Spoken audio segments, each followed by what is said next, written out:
Hello, and once again, good evening, YouTube. Welcome back. Welcome back to the Comcast Games channel, and welcome back to the NASCAR Thunder 2004 100% race length career mode as Tony Raines. And I'm now understanding why no one's showing up. I mean, I don't usually stream on Wednesdays, and I wasn't planning on streaming because I thought I had to work tomorrow. But as it turns out, they actually gave me 2 full weeks off when I only asked to have until today off. And I would be back to work Thursday, Friday, and Saturday. But they gave me 2 weeks off. So, okay. Guess that's that. Guess that's that. And as it turns out, it looks like Brock Beard is premiering part 2 of After Allen tonight. Like, literally, now, as a matter of fact. So, that is unfortunate. I was wondering why there was basically nothing. Oh, and Clable is also streaming. So, everyone's streaming tonight. Did I get an announcement for Clable streaming? I don't think I got a notification for that. What the fuck, YouTube? Well, that's annoying. That is very annoying. Well, no fucking goddamn wonder. No one's here. The chat was quiet for the first 3 minutes. And I'm like, oh, where is everyone? As it turns out, that is where everyone is at. So, I mean, I don't know. Maybe we could just hang out for a while. Hang out for a while until people show up. Should we do a Thunder license? We could do some Thunder licenses. We're gonna go to Phoenix today. Could practice Phoenix. I want to do Infineon personally. Okay, so who should be my driver coach for this? Probably Johnny Benson. I'm gonna go with Johnny Benson. Okay, well, this is certainly a thing.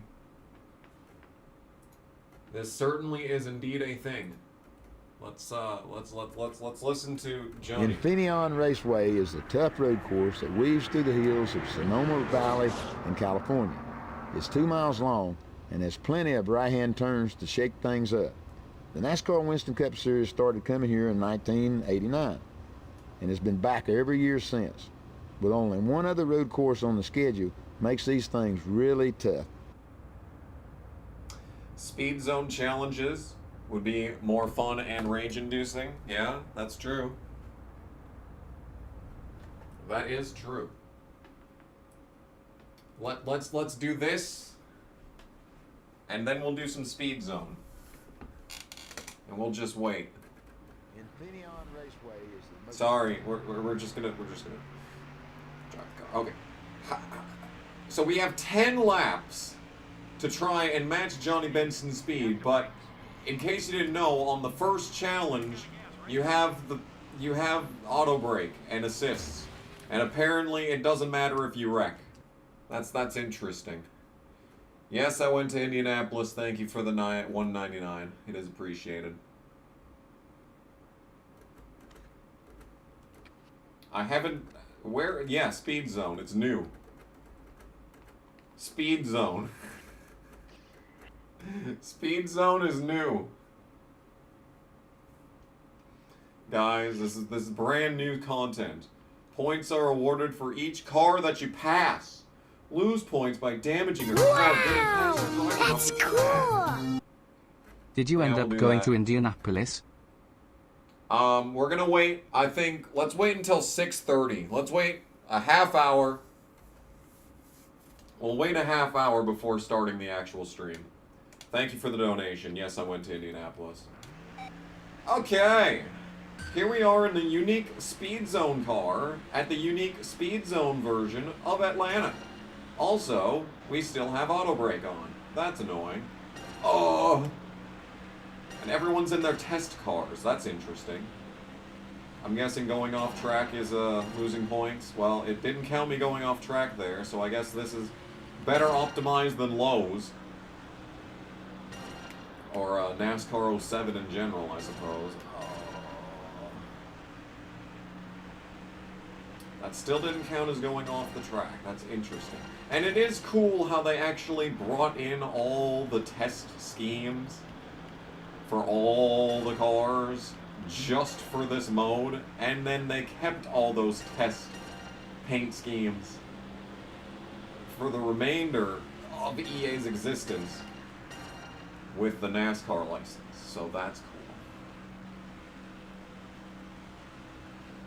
Yes, and did you know that Stuart Haas is going to stop existing? Did you know that, viewers?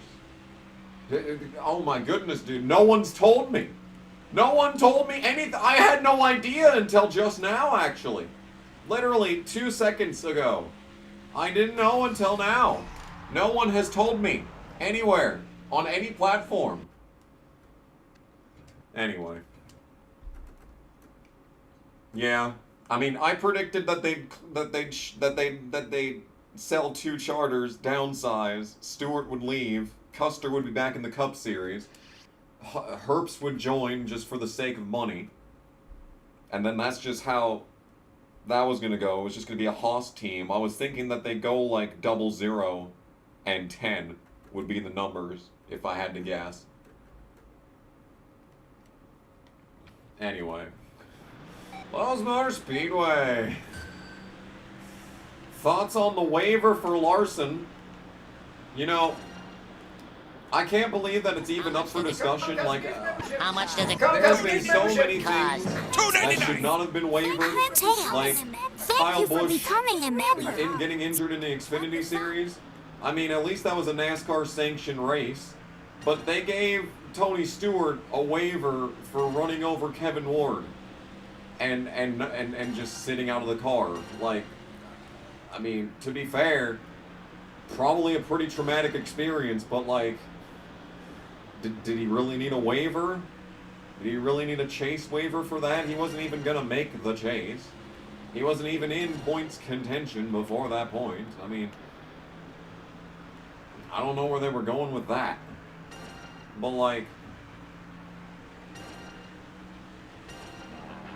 oh, yeah, I did get off-track loss of points there. Oh, yeah, yeah. That's a shame. Adam Peel's been a member for 28 months.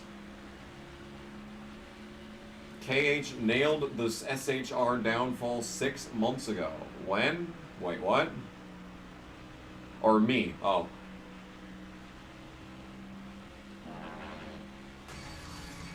Anyway, we got gold on that.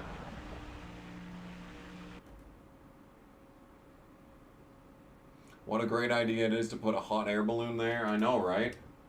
It'd be a great seat. Actually, unironically, if they sold like hot air balloon seats at tracks, I feel like those would sell. I mean, having to be up there for 3 hours would probably not be great. I mean, unless they have like a portable toilet up there.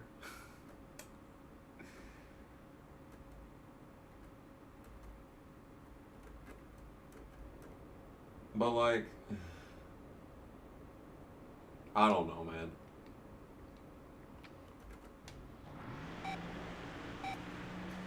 So, Bristol! Okay. We're fine. I had no points, so that doesn't count. I actually didn't lose any points. It just did the bad sound effect. All it did was do the bad sound. We still have... We're still using... an assist... what? Okay, that doesn't count as contact. I guess it's Rubbin's Racing. I guess it's Bristol after all, so I guess that's why. But, like, damn. Wow, when they say hard, they're not kidding. This is actually, like, you gotta, like, actually drive the track. You actually have to properly drive the track in this challenge. Well, actually, no, you just need to get a good run off the corners. I'm actually already in gold. I don't have to pass everyone. I just need to get gold. But, like, you know, Steve Park second. What a run. What a run for Steve. Goodness gracious. Yeah, I don't have to win this race, but the fact that Jimmy Johnson is in the lead makes me want to win this race. Okay, beautiful. Flawless execution, man. Absolutely flawless. Yeah, this is these tracks are very creative. I will say that much. How would you eat up in a hot air balloon? You just bring a picnic basket. You just bring a picnic basket, boo-boo. A picnic basket, boo-boo. I'm sorry. What was my thoughts on the Larson-Labonte throwback a few weeks ago at Darlington? I thought it was funny that he lost the race. Drafting! Is it 6:30 yet? I mean, it was good. The car looked great. It was pretty much a flawless throwback. It's just, I can't fucking stand Larson. So yeah, basically. Thoughts on McDowell going to Spire? You haven't been watching the past few streams, have you? So, I think it's stupid for McDowell to go to Spire because the team is absolutely not in good shape. Front row is in so much better condition. Like, by far, like it's not even close. And McDowell built the team from the ground up, basically, almost single-handedly.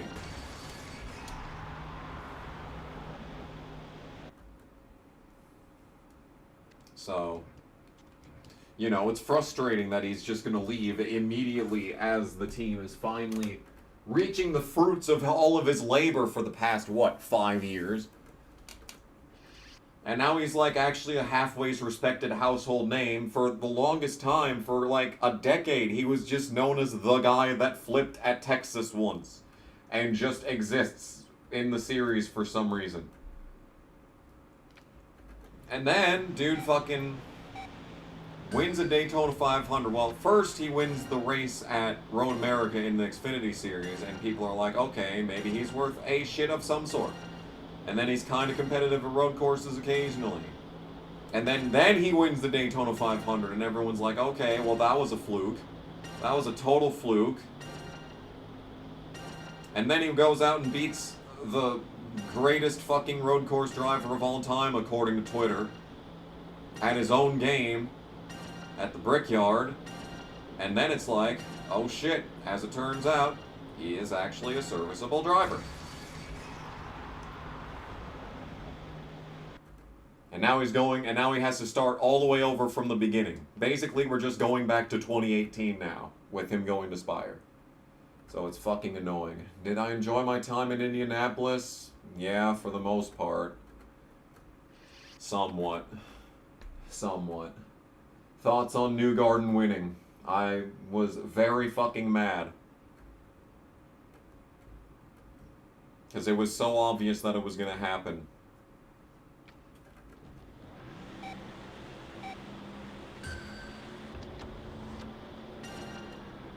Oh, that's a super chat immediately as we're starting this challenge. I will read, or maybe it's a renewal, I don't know, but I will read that soon-ish. Turned 30 this past weekend. Wow! Thanks for the $1.99, Travis Knoll. Turned 30 this past weekend. Boy, the age of 30 is rapidly approaching for me too, so yeah. Alright, there we go. 100% friendship. I was gonna pass him for the win, but, you know. Yeah, I'm competing against the weekly podcast. I'm competing against Brock Beard. I'm competing against Clable. Basically, that's why we're doing this right now. We're gonna eat up a half hour. I'm gonna start the actual race at 6:30. And hopefully by the end of this stream, everyone else's streams will be over and they can be like, oh, let's watch this shit. Let's watch this shit. Time trials. Why can't we have this version of the track in career mode? True. If we can have a Dover night race in career mode, we can absolutely have Speed Zone version of tracks in career mode. Alright? Thoughts on SHR shutting down at season's end? I predicted kinda it. Oh, we're in the wall already, okay. I mean, is anyone really that surprised? I mean, I'm surprised that they're killing the entire organization. That is surprising, honestly. I am surprised that it's completely dying. Oh, we got gold first try. Good shit.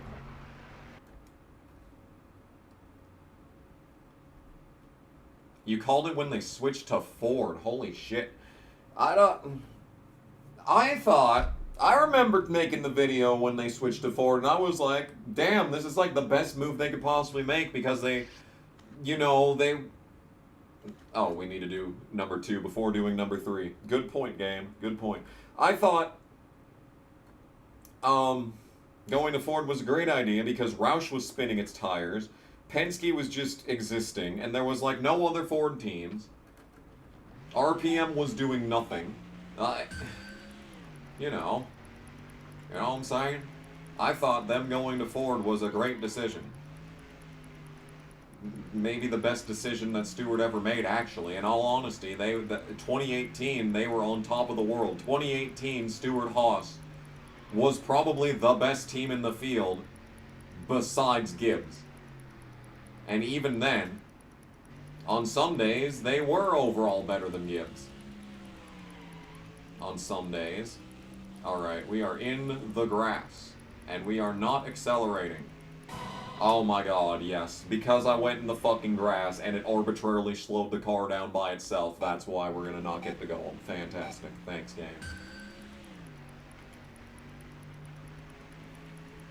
In 2018, Stewart-Haas was the top team. And in 2020, Kevin Harvick put together one of the best seasons in the modern era. Like, I mean, definitely of this century. I think the only better season would maybe be Larson in 2021, Gordon in 2007. I mean, there's not a whole lot of other seasons that were nearly as good as Harvick's. Oh my god, I did worse this time. Okay, as it turns out, we did worse when I didn't go in the grass. That's cool. Wasn't this the one What If got stuck on too? Am I gonna have to try hard this? Am I gonna have to go into sweat mode? It's very possible. Sweat mode on the Kamikaze Games channel? It's more likely than you think. Doesn't help that the car automatically slows down. If there wasn't auto brake, this would be so much easier. Like, unironically, the assists are doing the opposite of assisting. Go, car! Speed! Speed? No fucking chance. Absolutely no fucking goddamn chance.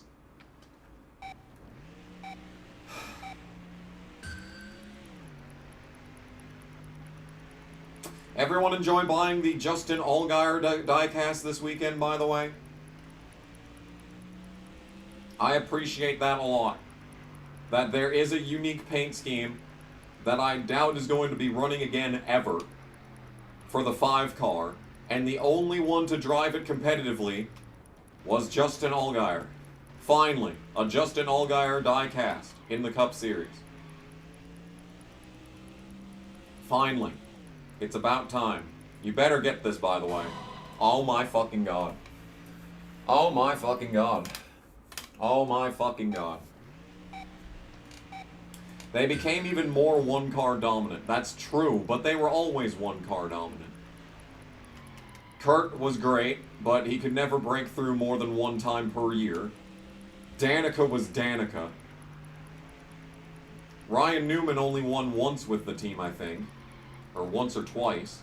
He won at Phoenix, I think. He won at Indianapolis. I think those were the only Ryan Newman SHR wins, were Phoenix and Indianapolis. This isn't going to be enough. Oh my god, dude. This is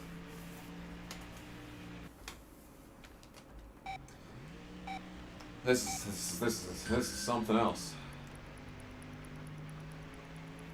But it's like, they fucking hired Clint Boyer. Like, what were they fucking expecting with that? They hired Eric Almirola, who had, I mean, fucking the same number of wins as Boyer.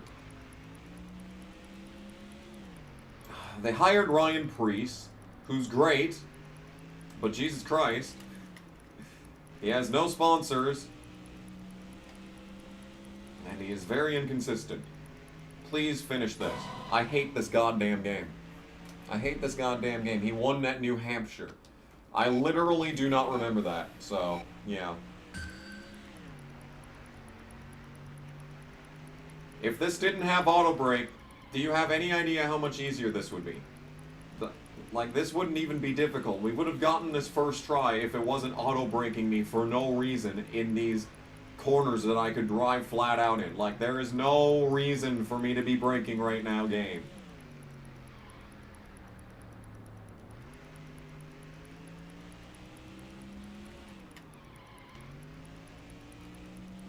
Please, dude. Are you fucking for real? Yeah. How many people even remember that Suarez was on Stewart-Haas for a season? How many people even remember that? Like, that was an entire season that he was on that team. And fucking... I see no one talking about it. I see no one discussing it. Like, it's never brought up. Like, it's just like... It's like a COVID situation, you know? It's just like... It was just like our minds blanked it out. And then just like, you blink and it's over. Fucking finally this shit is done. The fight with McDowell at Phoenix. Was that when he was with Stewart-Haas? I remember that fight, but I don't remember him being at Stewart-Haas. It must have been, because he was out shutting down teams the next season.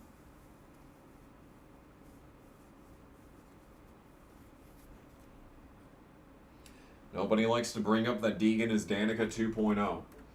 Well, Deegan actually looked like she was going to be successful.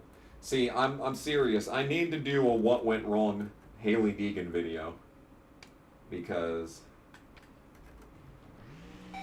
you know, a lot went wrong there.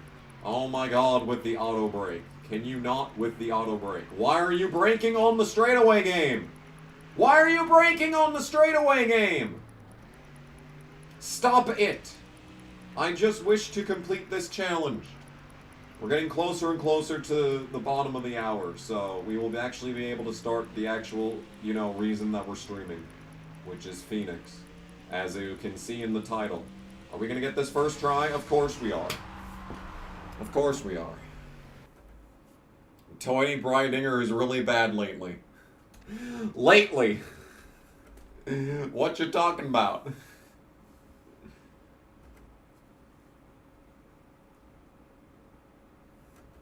Eric Almirola was way better than Boyer. Like, consistently way better than Boyer. There were multiple races that Almirola could have won in 2018. Chicagoland, Dover. That's just off the top of my head. I know that there's a couple more tracks that he was pretty fast at. Here's the Giant Head track. Very well verbose at this location.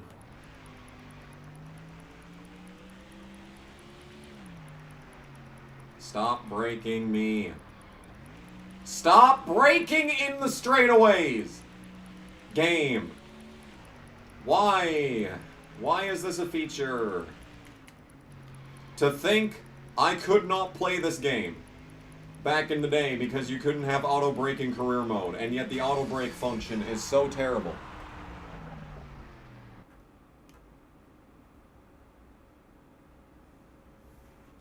Yeah, and Eric probably should have won Martinsville last year.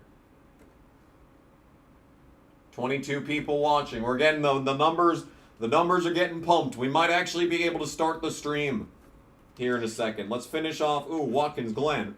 Yeah, let's finish off the time trials. And then we start the actual race.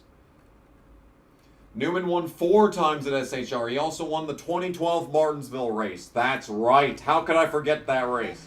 That was one of my favorite races of 2012. How could I forget that fucking event? How could I do that? How could I actually forget that event?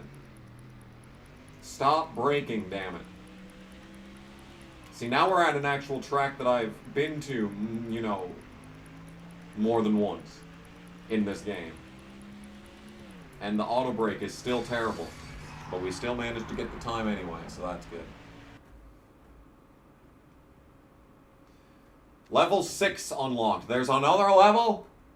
What the fuck? How many fucking levels are there?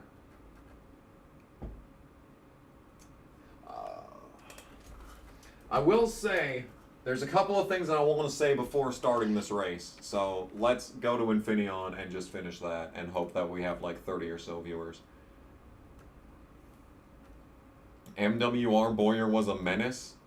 I mean, Boyer's always been a menace to fabricators and to basically everything. I can't fucking stand Boyer. And you know what? You know what? I hated Boyer when he was driving, right? But now that we have to listen to him every week as an announcer, I hate him even more. Like, it's impressive. It's impressive how awful Clint Boyer is that even after he's done racing, even after he is no longer in the driver's seat, he still finds new ways to piss me off. You've gotta be fucking kidding me. You've got to be fucking kidding me. You have got to be fucking kidding me.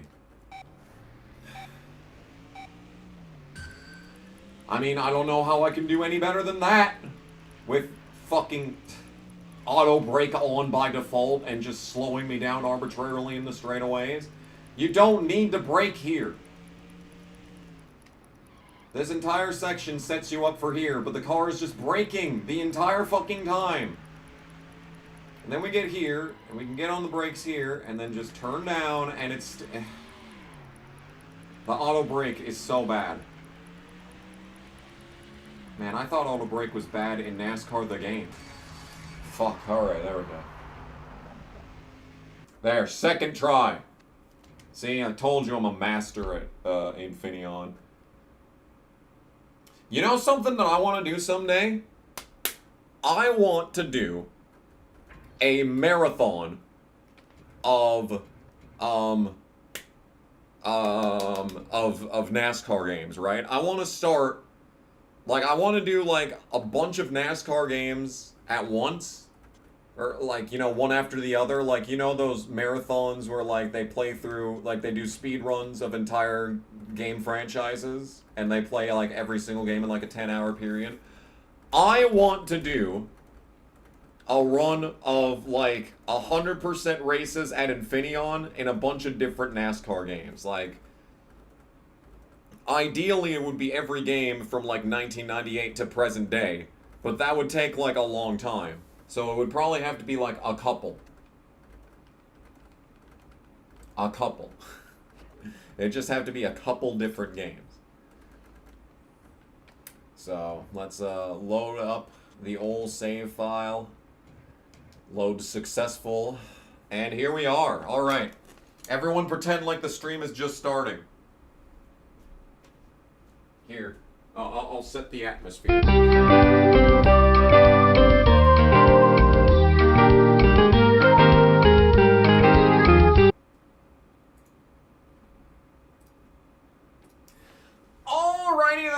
Hello and once again, good evening YouTube and welcome back. Welcome back to the Kamikaze Games channel and welcome back to the NASCAR Thunder 2004 100% Race Length Career Mode as Tony Raines.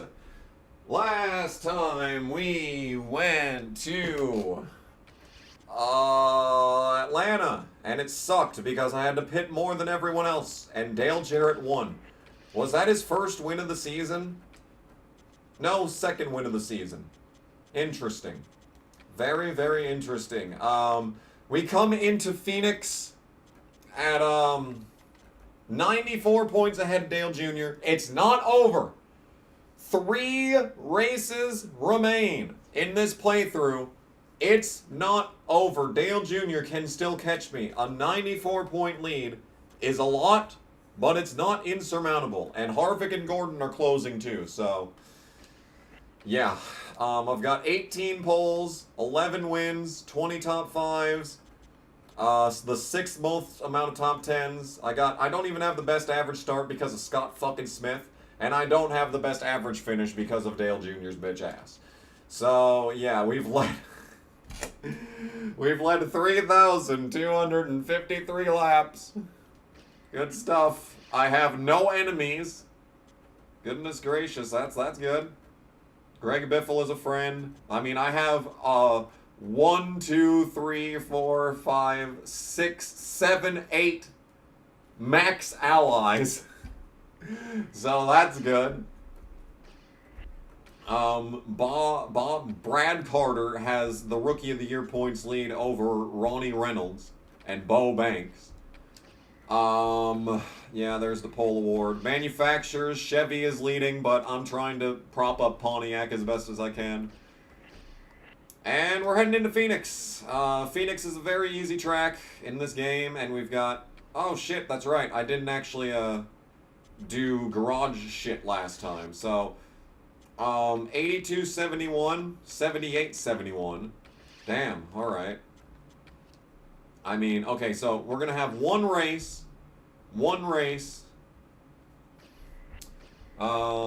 and nothing's going on here. Okay, so we're going to repair, no, we're going to overhaul this because I have the money. And let's make it a speedway. We've got, this is going to be one race on this piece of equipment, so let's just make it speedway just to give myself as much of an advantage as possible. Now, we're going to have this fresh engine for Homestead. So let's just get rid of this engine so I don't, you know, do that. And then, yeah. Okay, tire wear is worse on this, but tire grip is better. That's interesting.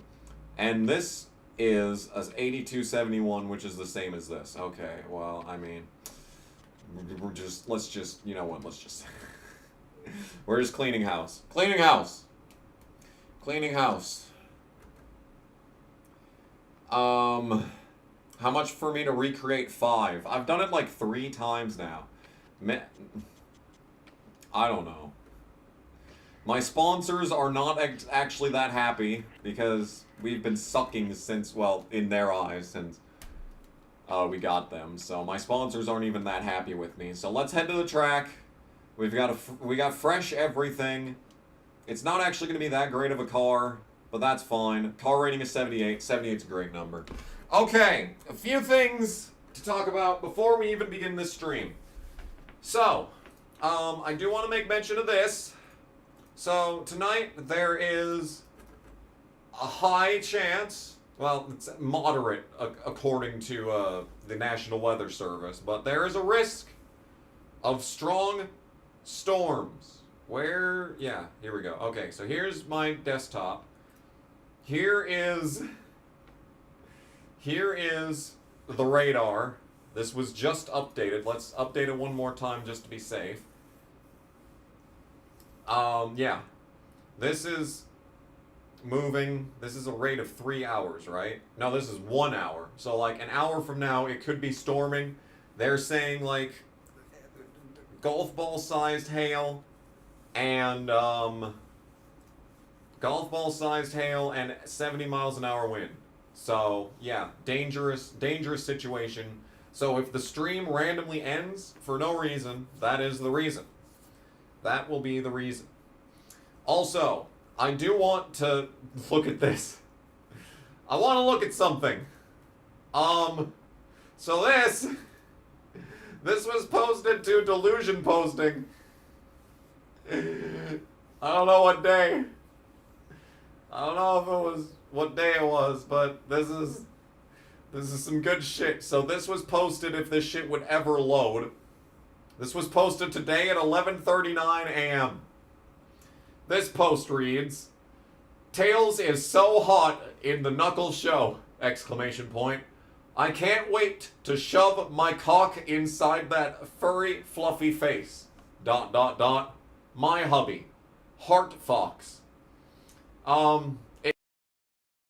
It's just I want to.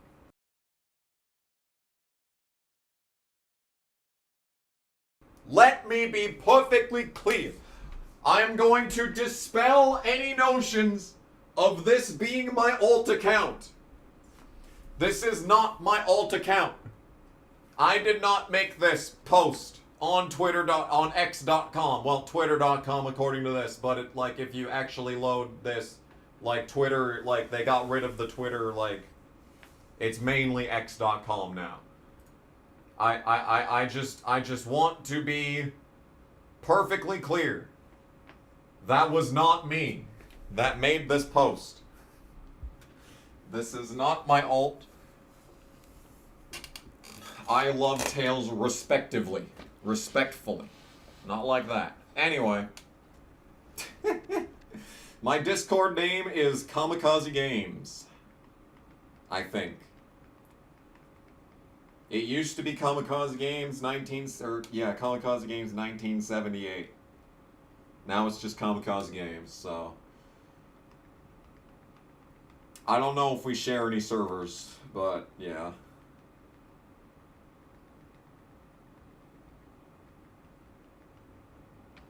Alright. Anyway. Qualifying at Phoenix. I have done no practice, so let's just hope that everything goes well. Phoenix is an easy track. We've got a pretty strong car. I'm reasonably assuming that we are going to get the pole and lead every lap in this race. That is my reasonable assumption. But knowing how it goes, we will probably have to pit 10 laps before everyone else every pit stop and have to pit twice. Second on lap 1. Okay.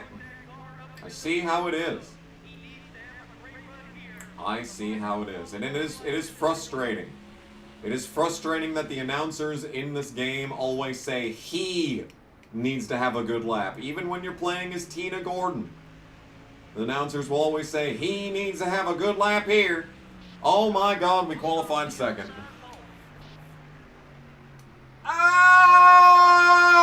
Okay. Second place is where we're going to be starting in this one. That's good. I'm sure this is fine. I'm sure this is not an omen of any sort. I'm sure this is not an omen.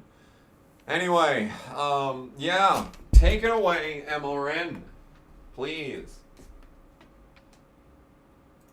Joe Moore and Barney Hall from the beautiful Arizona desert at the 1 Mile Phoenix International Raceway for today's Checker Auto Parts 500K. Tell us more about this unique track, Barney. Phoenix does make for some interesting racing because no two turns are the same. It's a wide track and pretty fast. Some even call it the world's fastest 1 mile oval.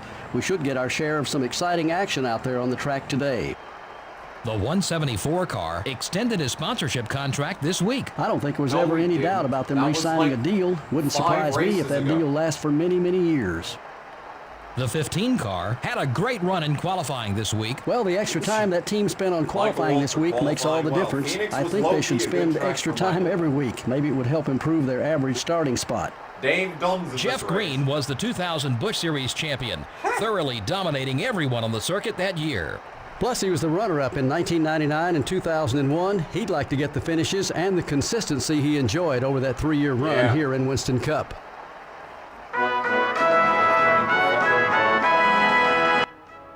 MIDI, Oregon, national anthem. Very good, very good. The MIDI organ is a good time. Definitely. That is a single plane.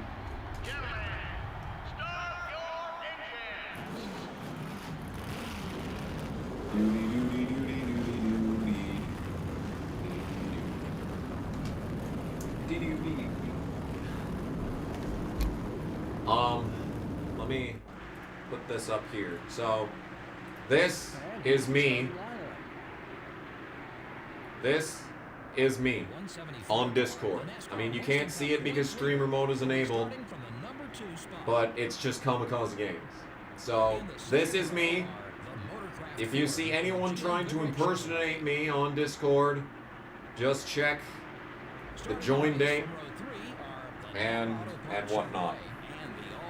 And probably check the banner too, because I'm assuming that people trying to impersonate me on Discord would not be paying for Nitro, so they wouldn't have a banner. But that's just an assumption. Imagine Kyle Larson leaving NASCAR due to denying the waiver and gets replaced by Casey Mears. Yeah, imagine.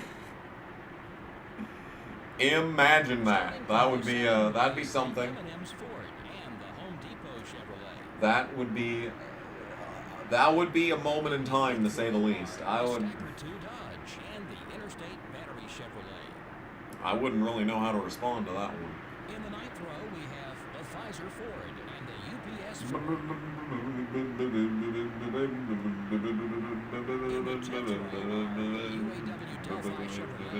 It's a good qualifying spot for Casey too. Almost top half of the field. Very, very close, by the slimmest of margins, to getting into the top half of the field in qualifying. Good run, Casey. We're all very proud of you. The Hooters Ford. Hello? Starting the race from row 13 will be. There's still time to close both your move and exercise rings. How about no? In row 14 we How about have shut the fuck up? And the Team Rusty Dodge. The Team Rusty Dodge. Starting from row 15 will be the Caterpillar Dodge and the Georgia Pacific Dodge. I did find it pretty fucking funny that Larson showed up immediately as the race got, delayed. That was a top tier moment, if I do say so myself. In the 17th row are the 57 car and the Valvoline Pontiac. Johnny starting terribly. Holy shit, 34th? God damn, dude. What's happening over at the MBN or MB2 pits there here?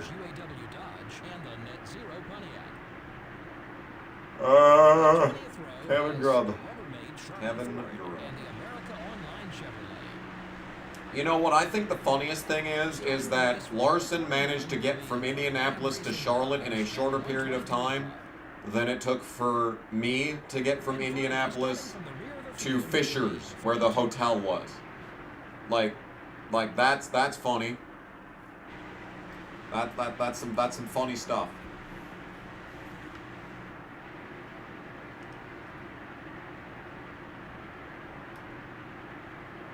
Anyway, I'm tired. Let's ride. 312 laps lie ahead for us at Phoenix International. Can we get the lead on lap 1 from the outside? No, we cannot. Can I hang on to second from the outside on the first lap? Oh, the car is just so fat. This is the fattest car in all of existence. Okay, as it turns out, we will get to the lead on lap 1. How about that? How about them apples?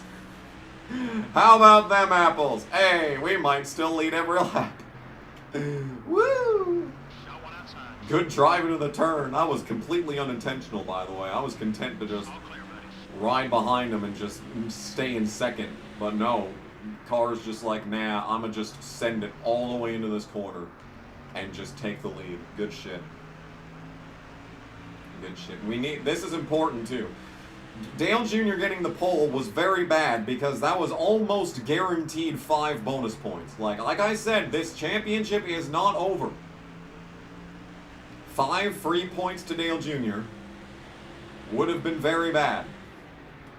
Would have been a very, very bad. Especially considering I have no idea what the pit window at this track is going to look like.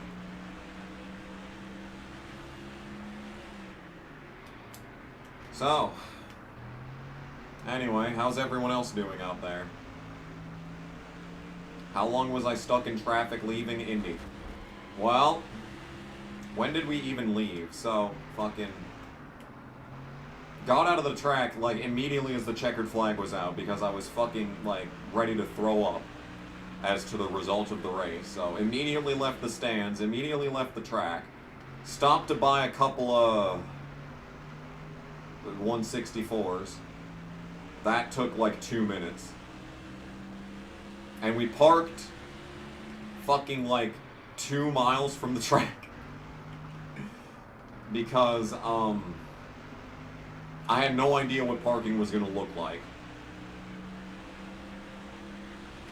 And parking around, you know, the track was actually a complete joke. Like, the amount of vehicles just all over the place, like in people's lawns and shit. Like that was beyond ridiculous. So I managed to pick a good place to park, actually, even though it was like a very, very long walk there. But despite that, despite the fact, I don't think we have the race winning speed at this track. What the fuck happened? We're not even that slow, dude. I'm not even going that slow around the track. Why am I not in the lead? We're just that bad in turn 1? Like, we're so good in turn 3, but turn 1 we're shit. Well, there's so much for my fucking master plan of keeping Dale Jr. from getting bonus points. Anyway, actually, as it turns out, parking 10 miles away from the track was actually good because traffic was at a standstill. Basically everywhere. Like, the entire walk back to the fucking car, traffic was virtually at a standstill. Almost everywhere. So, in all honesty, we probably got out of there ahead of most of the people that park close to the track. So, in all honesty, parking 1.5 miles away and having to walk the whole way was probably faster than, like, buying a parking spot on someone's lawn and then getting in the car immediately to get out of the track, right? But once we got out of the city and onto the interstate, it was fine for a while, and then there was a big standstill on the interstate. But then it cleared up after a while and everything was fine. And it was basically pitch black by now. It's like 10:30. Well, it's not even like 10:30, it was like 9:30. And you know, the rain was rolling through, and it was, you know, the cloud cover was thick, so it was darker than usual, and I don't know. It wasn't terrible, is what I'm trying to say. Could have been worse.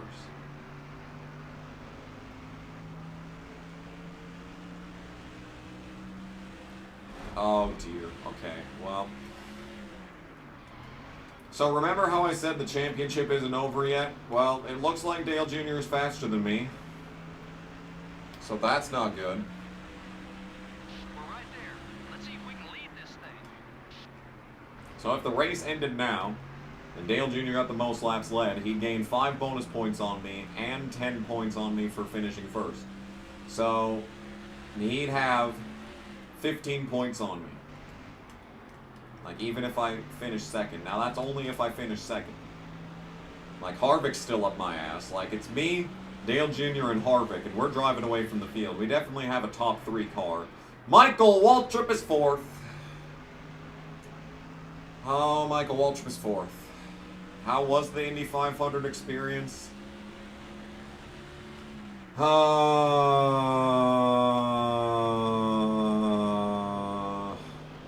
don't know. It's complicated. My answer is going to be it's complicated. Stay on his back bumper. Stay on his back bumper. I mean, I am staying on his back bumper. I mean, we're pretty evenly matched. Like, just depending on how he gets through a corner every lap or two, you know. I mean, we're still by far and away better than him in this corner. Like, it's not even close. We're still whooping his ass in turn 3. It's just, turn 1, we're so slow. So I guess it all depends on how the car's long run speed is going to look, and how we're going to look on fuel compared to the rest of the field. So this race is going to be a compelling one, hopefully, even though this is one of the shortest races on the Cup Series schedule. There is still a lot of compelling stuff going on here. I'm excited for Rockingham in the next race. That's going to be a long one, and it's going to take a lot of focus and concentration because the leader always gets off to such a gargantuan advantage. And if that leader is Dale Jr., well, buddy, you better strap in a little bit. If you know what I mean. Second win could be the determining factor of this race. It absolutely could. Absolutely could. We're looking at possibly needing second win. I don't remember how this race went in previous times. Oh my goodness, that's the slowest car on track in front of us. 17 laps into the event, and this race started with a double file start, and we're already closing in on the last car in the lead lap. Oh boy, oh boy. Oh boy. Worn tires won't help us. Be careful.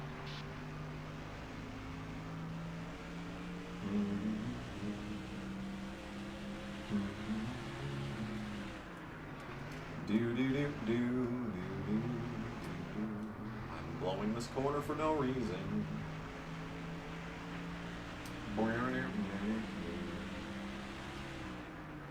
Only lost a tenth there, though. Completely blowing turn 3, and I still only lost a tenth.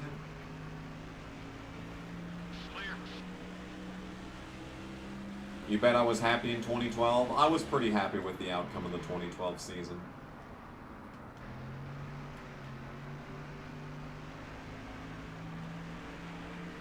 Really, the thing that annoyed me the most was the Talladega race, where it looked like Michael Waltrip was going to win. I didn't even like Casey back then. So, like, I can't say that it was because Casey got killed and, like, his best shot to win a race since the 2007 Coke 600. So I can't even say that's the reason I was mad. I was mad because it looked like Michael Waltrip was going to win. And that whole finish really just soured my taste on the entire season.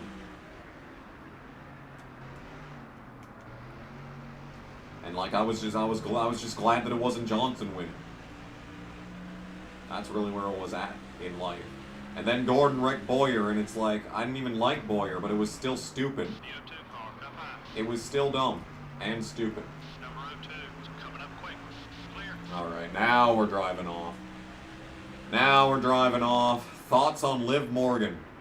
I haven't watched enough WWE recently to form a valid opinion. I remember back in the early days, she wasn't amazing. Now it seems like, you know, she's pretty competent. But, you know. I mean, the women's division, it's tough to stand out when you've got, like, your solid 4 core of the big female wrestlers. Like, it's very hard to step out of that shadow. Speaking of Shadow, someone said that Shadow's being voiced by Keanu Reeves, and they wanted my opinion on that. My opinion on that is why. Like, what's why? Why?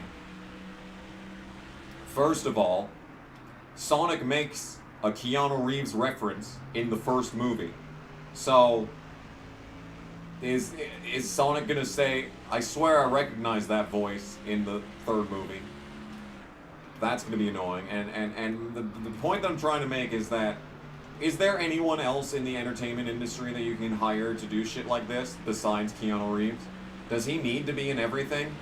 Do people really actually like him this much? I thought it was ironic. I thought it was one of those ironic internet memes. But no, I guess Keanu Reeves really does just have a band of people that just absolutely worship him to the ends of the earth. I never thought he was even particularly that good of an actor. That's just me, though. He's kind of like the Paris Hilton of, like, film. A male Paris Hilton. I don't know. I don't get the appeal. I'm sorry.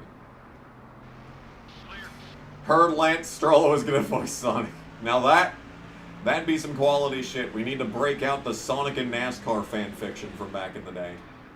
That was a great video, by the way. Top tier content. I have not performed on that level in some time. That's just pure 2016, 2017 energy. Like, we can have Morgan Freeman reading smut between Kenny Wallace and Michael Waltrip all day, but it's not going to match that. Like, it's not going to match that. Number 45 is still there. Still there. What if I'm sorry? I know I went live without asking for your permission. I know. I hope this doesn't cause a divide between us. I know that you cannot handle my sexy power this much. I'm sorry. You deserve better, what if? You deserve better. Once again, Johnny Benson doing horrible in this race. Started 34th. Hasn't made up much ground, if any.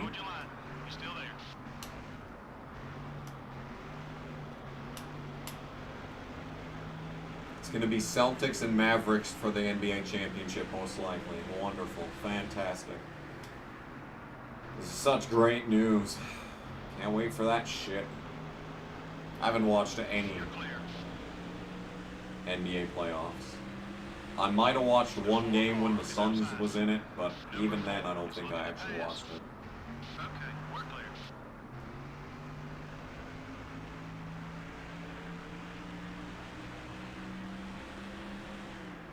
Heh. What if is leaving work to watch me stream? Hell yeah. Now that's commitment. Bro does not need a paycheck. All he needs is to check out the KG stream. Don't text and drive, yeah. I text and drive often. I will not even lie. And we all know. Now there's no. Everyone has texted and drove at least once. Like, give me a break. Like, I only do it if I'm, like, on the highway and there's, like, no one in front of me or around me and it's, like, a straight line. That's the only time that I'll do it. If it's a straight line and there's no one around me. And even then, looking away from the road, like, at any moment, fucking, you know, rabbits, deer, alien spaceships could fly across the road and I'd be dead in an instant, but, you know. I do it. There's a lot of shame in admitting it, you know, it's bad, you shouldn't. You should not text and drive. But, I mean, I do it. I just heard thunder. 34 laps into this race and I'm hearing thunder. That's not good. Thoughts on Pat McAfee? I don't really know what to say. I mean, he's fine. He knows his shit better than most people, most industry professionals. And I appreciate the passion that he brings. But at the same time, it's like, it's just another fucking celebrity guest. How good is the Taco Bell where I am? Fantastic. I had it today. I had a stacker with Chipotle sauce. I had a 3-cheese flatbread chicken with extra, I almost said extra flatbread. Extra cheese. I had a Cantina hard chicken.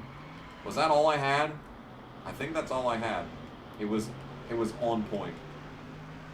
Wasn't as good as usual. The Chipotle sauce wasn't as good as usual. It might have been a little old and not very fresh. But the chicken flatbread was as good as it ever is. It's always great. I fucking love the chicken flatbread. And the Cantina crispy taco was really wet, but it had a lot of cheese, so I looked past that. I looked past its imperfections. I looked past its imperfections to see the beautiful item that I had in front of me. I don't know. Can't text and drive if you don't own a car license? No, wrong.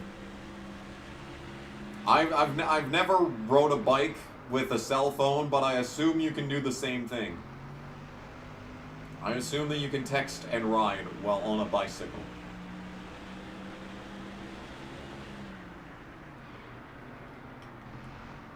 No snow anywhere in the Dakotas on the radar map? Give it a minute.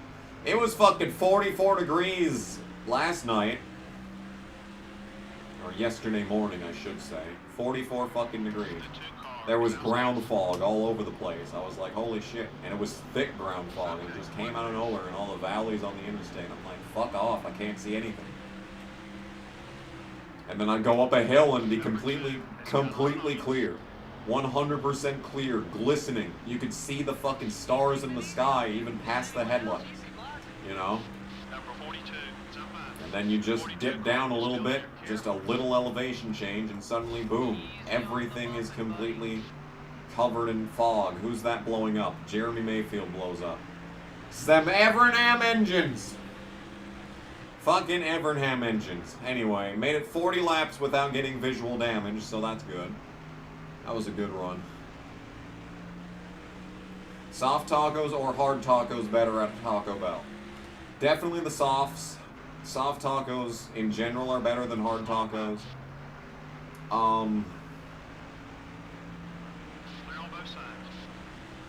I mean, the Dorito tacos are pretty hard to beat.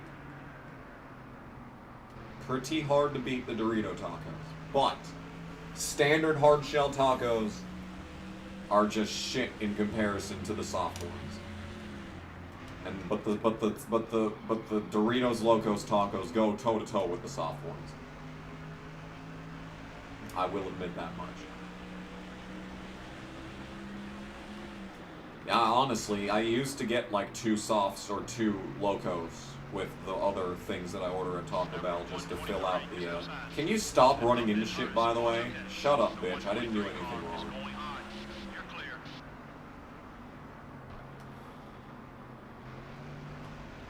And I used to just flip between soft taco or Doritos taco, depending on how I felt. Like, the problem is that the Dorito taco is like $2 more than a soft taco, and it's like, what the fuck are we doing? This seasoning cannot possibly be that expensive. Yeah, that was a fucking 30, by the way. Just barely tapping someone on the fucking straightaway is a 30. That's why the ally and rival system in this game is an absolute goddamn joke.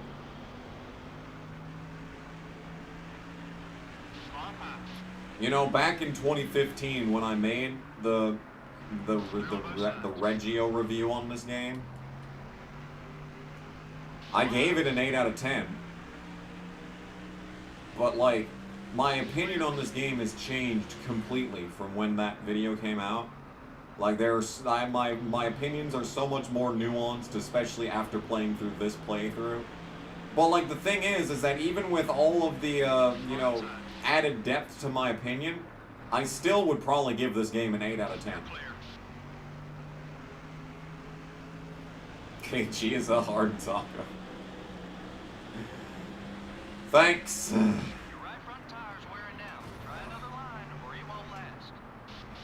Thank you for the appreciation. We can move on from Taco Bell if you want me to. It's a good subject. It's a fucking good subject. Had Steak and Shake in Indy. That was delicious. I didn't even buy the right thing. I could have bought something way better. And yet I still enjoyed it. It reminded me, you know what it reminded me of? The burgers that we got at the college. My first 2 years of college. That's what it reminded me of.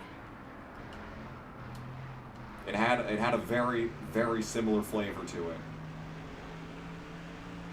And that's a good thing, as the great Bernie Sanders once said.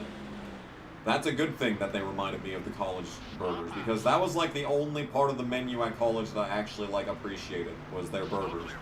They had bomb-ass chicken sandwiches, and they usually had pizza and tacos. But like, sometimes the pizza would be a chicken Alfredo pizza and it would be terrible. And I'd always get it thinking it was just a standard cheese pizza. Nope, chicken Alfredo, nasty ass shit. The tacos were always good though. I will say that much. I have honestly thought about getting lunch at the college. Because it was fucking good back in the day. That was 10 years ago though. So who knows what it looks like now. But my cousin went there. My cousin went to the same school like 5 years before me. And he basically said like the food hadn't changed at all between when me and him went. So I don't know, man. 4.5 seconds ahead of Dale Jr. What's up, chat? It's difficult to not simp for you, What If. I mean, it's every fiber of my entire being. That's what it takes. Like, I have to, like, contain myself. I have to do breathing exercises. I have to take my mind off the subject. I have to listen to relaxing music. I have to distract myself. Because if I don't distract myself, then every waking moment of my life is just, what if? Last thing I think of when I go to bed, first thing that I think of when I wake up. It's hard. It's difficult. It's not easy. Which chicken company does it better, Tyson or Purdue? I don't think I've ever had Purdue. And I've been eating Tyson spicy chicken sandwiches since 2021. Like, basically every day. So, I think I know where my vote's going. And plus, Tyson does, like, the actual, like, the like, full chicken breast fillets. Not the chicken patties, but, like, the full-size breast fillets. Those are amazing. Those are to die for. They're better than the spicy sandwiches. Because they're just so thick and rich. You're clear.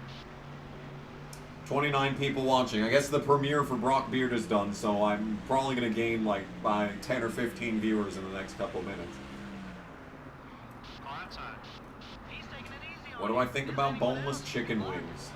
All clear, buddy. See, the thing is that it depends on the location.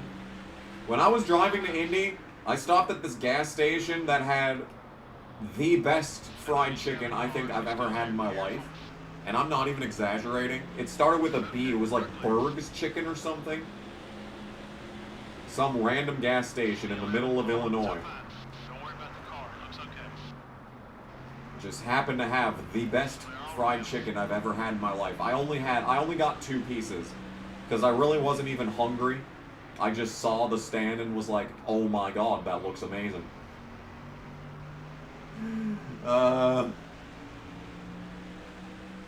And it was amazing. And they had a chipotle sauce, which was basically just the Popeye spicy chicken sandwich sauce. And I don't know, man. It was a fucking amazing. Yeah, Johnny's been doing terrible in this race. He started 34th, and he was, like, still there when we lapped him earlier, so Johnny not having a good day.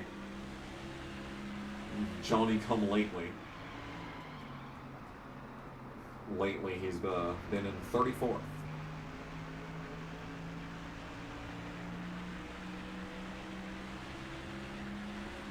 Anyway, boneless chicken wings. I don't know. I'm not really a wings person. I'm more of a leg or breast person.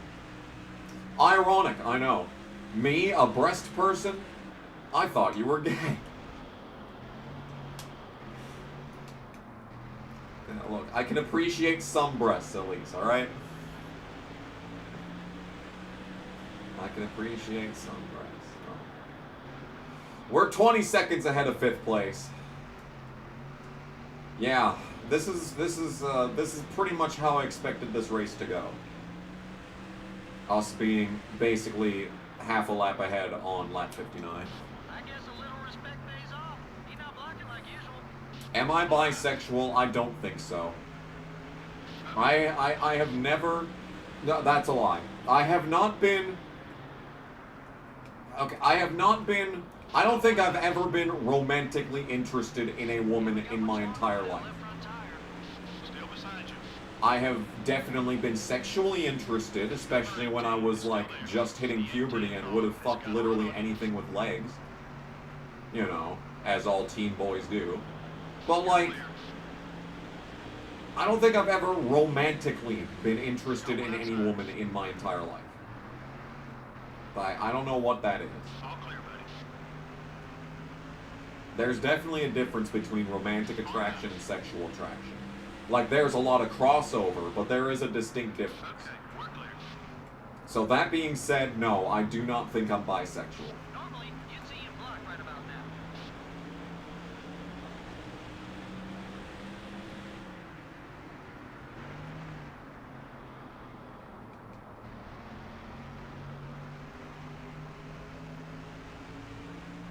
Yeah, there's Johnny. Look at that. Fuck me. There he is.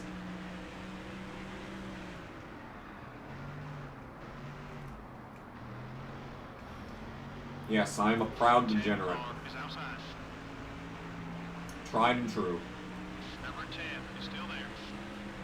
The 10 car is looking Spent this right. week doing some pretty unholy things. Clear on both sides. But as the great Bernie Sanders once said, that's a good thing.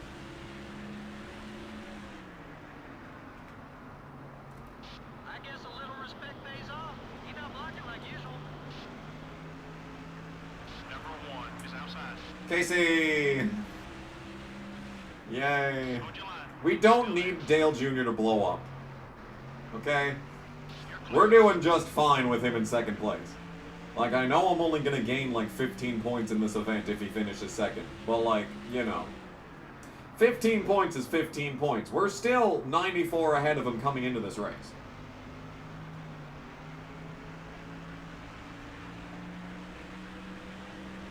Yes, I agree that the traditional pride flag is way better than whatever the fuck they've been coming up with lately. The 123 car up high. Charlie fucking Davis getting in the way again. If you'll recall, if you missed it earlier, he just sat in the middle of the road. I barely tapped him and he thought it was a 30. Got one high. Stupid ass Charlie Davis and his red ass car. This big, giant, red, thick, veiny car.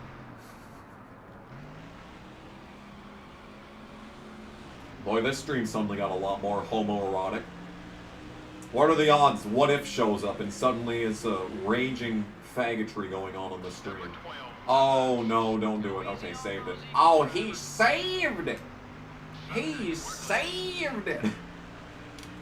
That was a joke, by the way. I'm sorry, What If. That was mean. That was mean. Holy fuck. I didn't even realize what I said until I said it. That was pure monkey brain right there. I'm sorry, What If. That was mean. Oh my god, dude. I'm a terrible person. Clear all around. Anyway, we're leading by 8 seconds. We got a big old lead. I hope we win. Oh, Number 6 shit. is up high. The 6 car is right behind you. Clear on both sides. Demonetized. Thoughts on Austin Hill fine? Hey, something to talk about. I find it funny. Like, Mary is proven right more and more every single day about Austin Hill. Every race that goes by, Mary is proven more and more correct about Austin Hill. It's like poetry in motion, honestly. He's not racing you as hard as he could. Like, Johnny Sauter got suspended for a race for basically doing exactly what Austin Hill did. The difference between them is that they didn't throw a caution for them, you know, getting loose and running into the wall. They threw cautions for a lot less. They throw cautions for a lot less in the truck series and every other fucking track. Like, some people just get loose and they'll throw the fucking caution. But those two, like, got in the wall, got into each other multiple times, and were beating and banging on the backstretch, and they still hadn't even thrown the caution until Hill spun Custer. But that's the only real difference between what Hill did to Custer and what Sauter did to Hill. Like, Clear all around. I don't know, man. It's really stupid. Like, honestly, I'm not surprised they didn't suspend him. Because, you know, NASCAR moment. I feel like the fine could have been a little bit larger. And then MDK on X. Jet MDK on X goes. So you can use your car as a weapon and wreck someone in retaliation on the track. But if you punch someone, that's 3 times.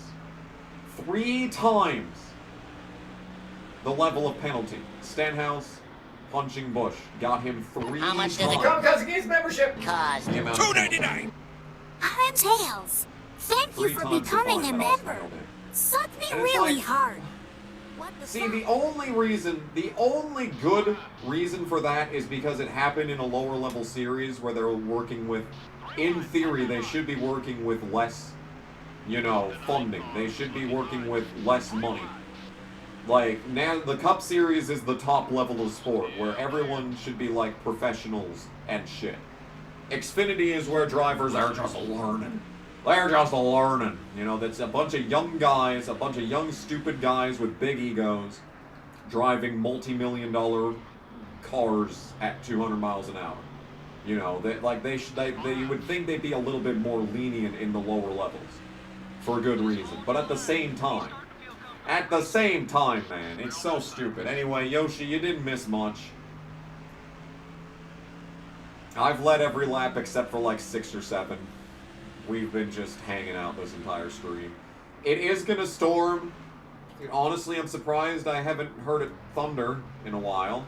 Sorry for breaking immersion. Yeah, it isn't even wet out there yet. It hasn't even started raining.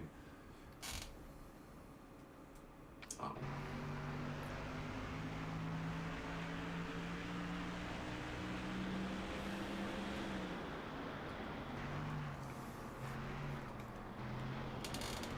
Does Ricky Stenhouse Jr. have a weak punch? It didn't look like a weak punch, he just didn't follow through. You know? He didn't use his hips. Like, the way I look at, you know, punching someone is that if you want to punch someone, the first hit is the most important one.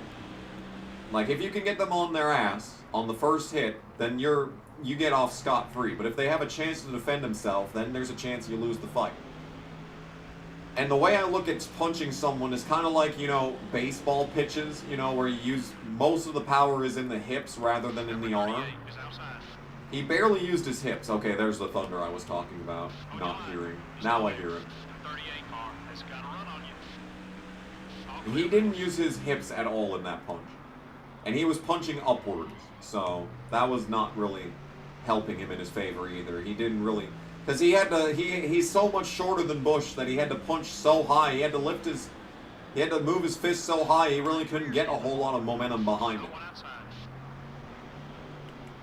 I don't know. Honestly, I'm talking out of my ass at this point. You're actually not that late. We started at the bottom of the hour because the weekly podcast, Brockbeard, and Clable were all streaming at the same time. So I said fuck it and ran speed zone challenges for a while. So the race is actually pretty much just started. So y'all aren't late. Y'all aren't late. You're just fashionably what's another word for late? Fashionably absent for short period. I don't know. Hold your line. You're still there. Be patient. Okay, we're clear. The 25 car is going on. Tardy. Fashionably tardy. Thank you, chat. I haven't had to use that word in like 8 years. The 11 car is still there. Thank you, chat. Once again, best chat, pulling through when I need them the most.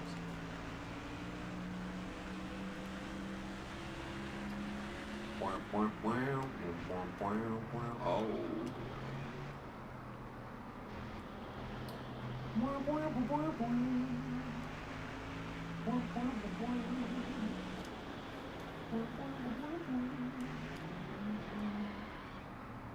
Anyway. Delayed is another word.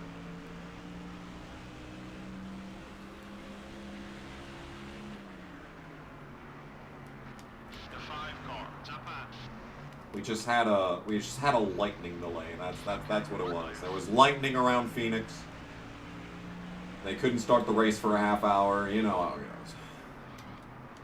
You know how it goes. Is Newgarden a cheater? According to the rule book, yeah.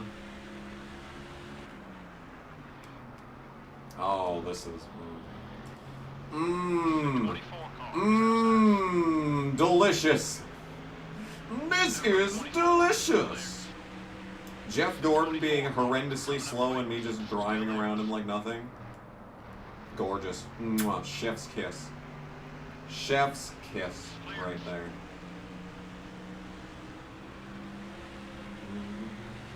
We are playing NASCAR Thunder 2004. Okay, we're clear. Fantastic. Absolutely fantastic. We are going to have to go down pit road at some point.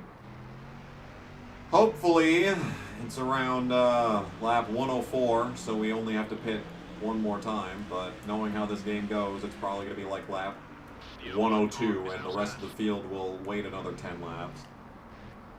You're clear.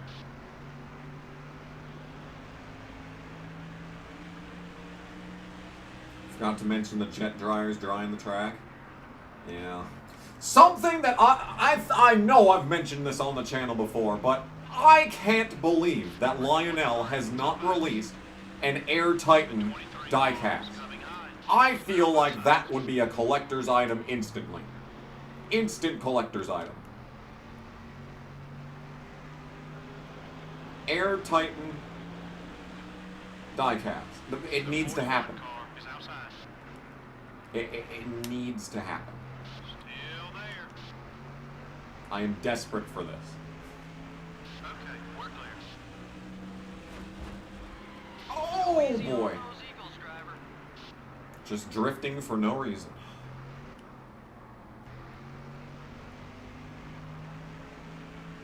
Has Dale Jr. led a lap yet? Yeah, he led like 8 or 9 laps. Good news is, we should, without a doubt, be locking up most laps led. It's just a matter of whether or not we're going to win the race. And considering how far ahead we are, like, even if I had to take a second pit stop, I'd say there is definitely a very good chance we still win this race, even with a second pit stop. Anyway, there's Jonathan. And there's Jeff Green. They're just laying over for me. Thank you for that, by the way. Clear on both sides. Thank you for laying over. This is just clean passes the race. Like, we are just continuing to build up friendships across this entire field. Like, we're even passing Harvick clean here, maybe. Maybe we haven't done it yet. It's still to be determined. Okay, that's okay.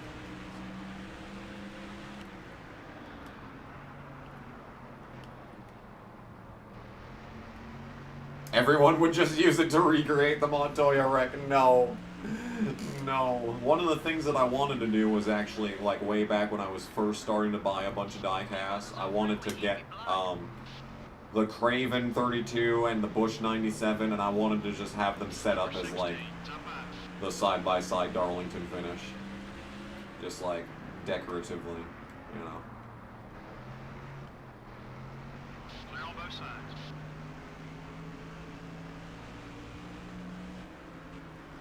So I didn't watch a single minute of the Charlotte race. I still have not seen any footage of the Coke 600 yet.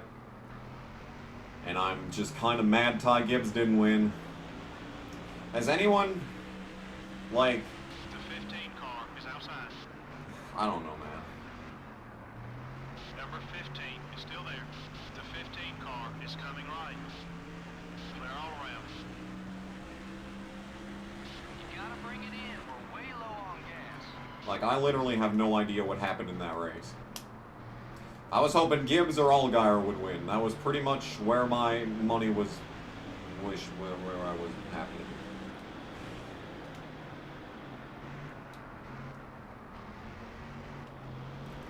Don't worry about a block.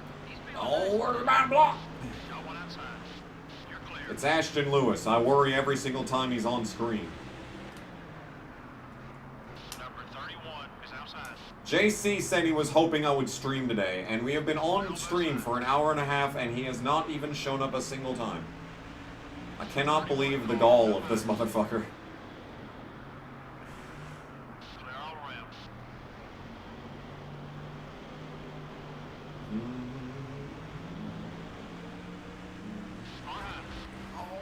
boy. Oh. Okay, we're clear.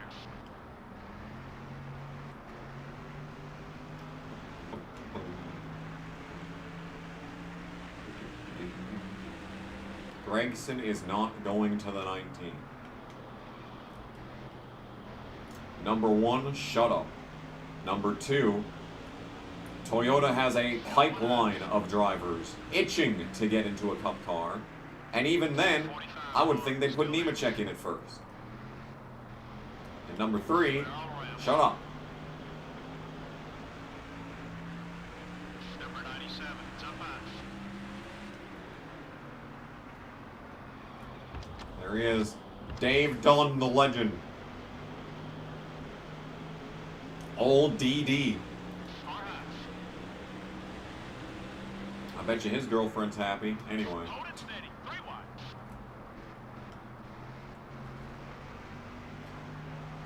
Blah, blah, blah, blah. All clear, buddy. Todd Gilligoat. Do you watch the Geo streams on race day? These are all reminding me of GeoStream isms, where they just worship Sheldon Creed for no reason. I'm not hating. I'm just noticing a pattern is all. I hope the 19 gets renumbered to the 18 when Truex retires, because 19 was never a Gibbs number. Car high. Still beside you. Yes, let's go.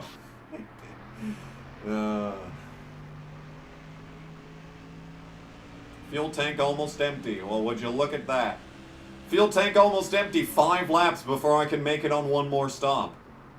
Curious. I mean, I'm gonna run it out of gas. Hey, Tristan with the 5. Thanks for the Bizman video. I'm glad you appreciate it. It was actually a lot of fun to make. That was a very fun video, so I'm glad that you badgered me on it for like a year, and I finally got around to doing it. Finally bothered to put in the effort to make that video, and that's all thanks to Tristan. He's taking it easy on you. If there's anyone else, he'd be blocking. Who's taking it easy on me? Name one driver that has taken it easy on me on this entire fucking game.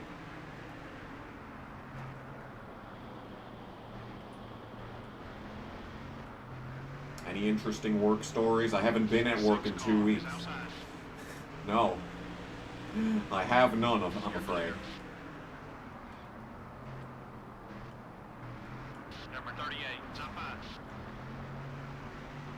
Oh, there's Dale Jr. There's second place on the track. 3 wide, hold that line. Yeah, if we're this far ahead, we probably can just pit an extra time and it would be fine. But I'm going to try and go one more lap. God, I need to go 2 more laps. The 11 car is still there. I don't know if we can do it. Okay, we're clear. Try. I mean, I'm a full lap ahead. Like, as long as I don't run out and, like, stop on the track, it'll be fine. Clear all around. We're so far ahead. We're so far ahead, dude. It does not matter. The track ahead. Car inside. Like, if I run out right here, it wouldn't even be the end of the world. We might make it. Hey, hold on. The 8 car. I was not paying attention at all to the fuel mileage, so... I mean, as long as I don't run out at this exact moment, we'll be fine. See? See, we're fine. Everything's fine. We can make it on the next stop. Hell yeah, dude. Look at Thanks this. for Oh, the I have Bizman so video. much fuel. I really appreciate Oh it. my goodness, we're You're not even gonna run fine. out. So much fuel. Give me fuel, give me fire, give me that which I desire. Let's pit the car. Outside. Holy shit. What a run. Okay. This car just has an infinite gas tank. I did not meet David Land. I'm sorry. I fucking DM'd him multiple times, and I was like, hey, yo, bud, where you at? And he said that he was super busy on the day of the 500, and I get that. He's like an actual legitimate journalist, and I'm just a guy that yells about games on YouTube. But I'm glad I got to meet him last year. Getting to meet him last year was good. Any interesting non-work stories?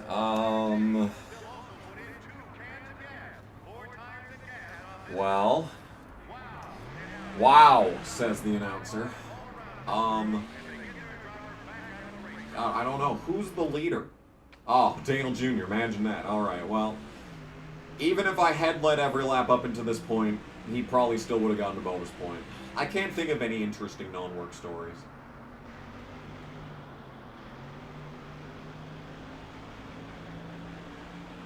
Went to Furiosa. Hey, that's something. Went to the Furiosa movie. Let me just say, good shit. It was not as good as Fury Road. I can't imagine anyone thinking that it was gonna be better than Fury Road, or even as good as Fury Road. But it was still a solid film. I think it was too slow. Too slow at times. Like, the action scenes, of course, were top tier. You can't fucking beat them. The sound was fantastic. I mean, Junkie XL is one of the greatest composers of our lifetime. Like, he is up there with Hans Zimmer. Junkie XL is that fucking good. And the sound, I think the sound design might have been a little bit better than Fury Road. Actually, the sound was phenomenal. It might have been because we went to it in an amazing theater. Like an actual, like,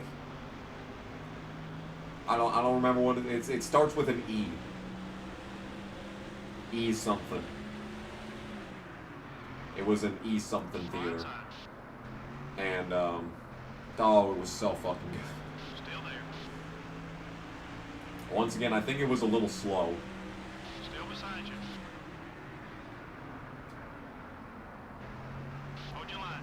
He's still there. But it was good. Okay, we're clear. I thoroughly enjoyed it. I wish I saw Fury Road in that theater, though. Fuck. Do they just have screenings of Mad Max Fury Road anywhere? Like in actual, like, IMAX theaters? Do they do that? I'd go. Such a fucking good movie. But Furiosa, 8 out of 10. It was good, but not as good as Fury Road. But Fury Road's like a 9.9 out of 10, so I don't really know. I don't really know what else to say there. Everyone is talking about the NBA in the chat. They do not care about my story about Furiosa. This is disappointing. You disappoint me, YouTube chat. You saw like Oppenheimer in IMAX? Nice. I finally got it. I think I mentioned this on the last stream, but I finally did watch Oppenheimer on my computer. And it was good. It wasn't as good as Furiosa.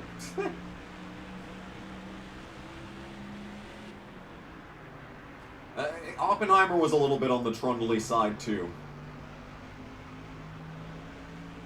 It did kind of meander at times. And I mean, it was all for the sake of the plot. You know, it was for the sake of the presentation and for the suspense. But it was still meandery and, like, got a little bit dull at times. All clear, buddy. But I liked it. I don't think it was the greatest film ever made. But I enjoyed it. Nice. Let's go. Chicken sandwich hype.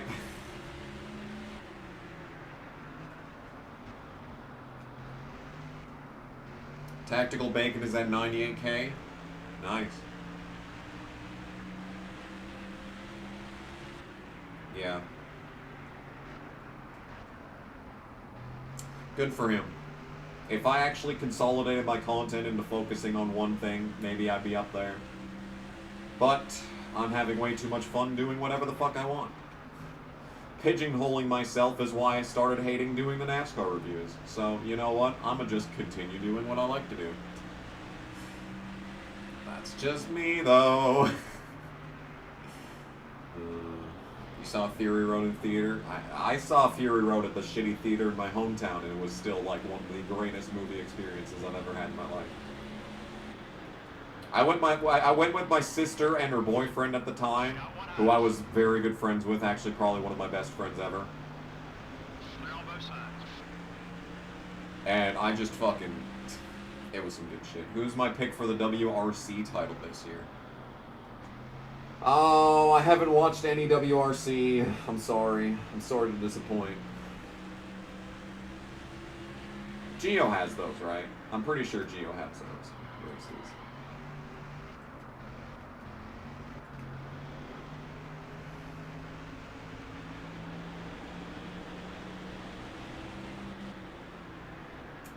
Lap 117, a full lap ahead of the field. Full lap ahead of, 2 laps ahead of 5th place. Was the Monaco Grand Prix the most boring race ever? Once again, I did not watch a minute of that either. I saw the replay of the first lap incident on Twitter, but that's all that I saw of that race.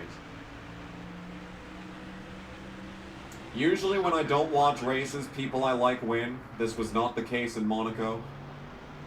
I can't stand Leclerc. I think Sainz is a better driver. Fuck you all, I think Sainz is a better driver.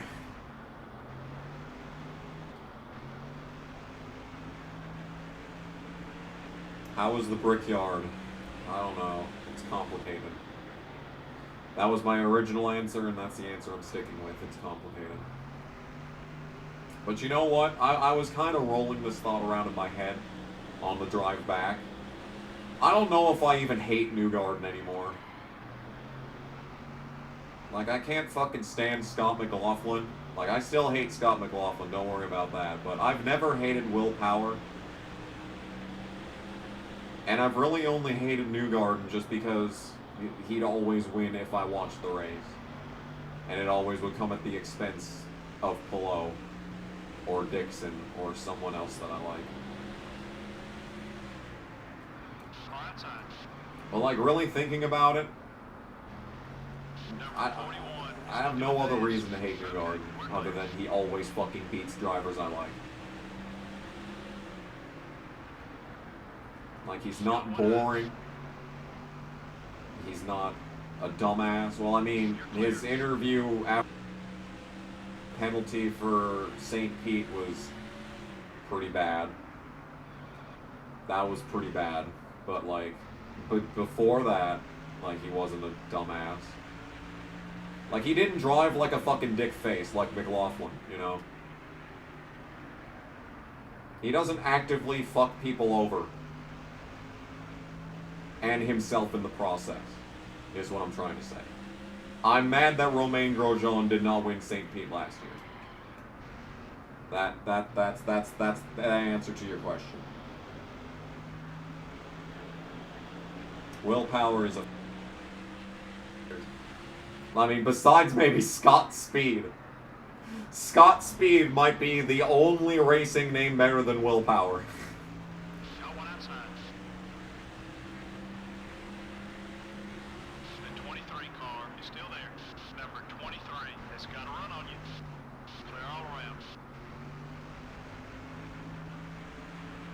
Yeah, Monaco only exists because of the, you know, the legacy behind it and the lore. But, like, even that being said, I would still pay to go and see the Monaco Grand Prix in person. Still to this day, I would do that. Especially qualifying. Now, that's the actual event, is qualifying.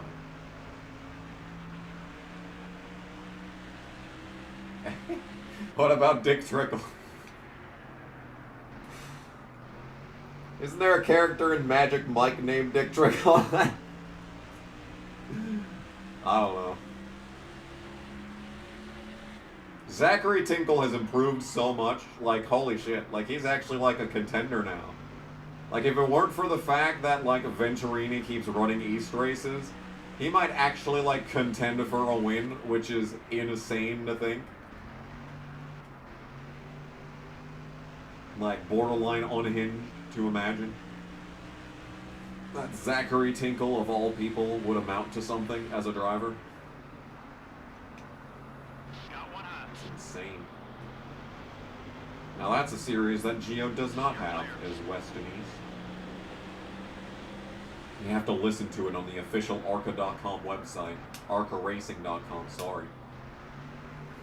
ARCARacing.com, listen to the same guy that announces every single race over and over. And you know what? The races here got rained out, too, actually. Funny enough. Is that to go to Indianapolis, I had to miss the first race of the year here. Well, that got rained out, so I actually didn't miss anything. So that's cool. Next race is this Saturday. I'm excited. Oh, Dale. Oh, Dale. What you doing, bud? What was that? What was that? Absolutely no respect for your fellow Ford driver, Jeff Burton. Unbelievable. This is the guy that won last week. What a piece of shit.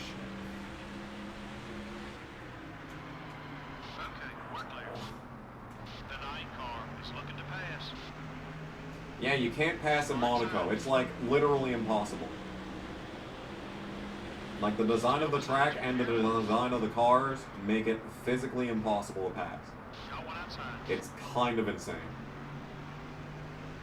Like you could never go side by side into the hairpin. Like the only passing zone is into the chicane, and even then, if you go into the chicane side by side, you're not gonna make it because you can't go through this because you can barely fit one car in the chicane.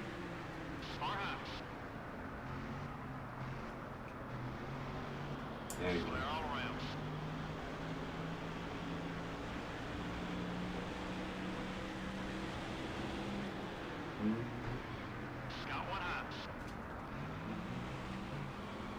Oh boy, we're drifting because I'm reading the chat.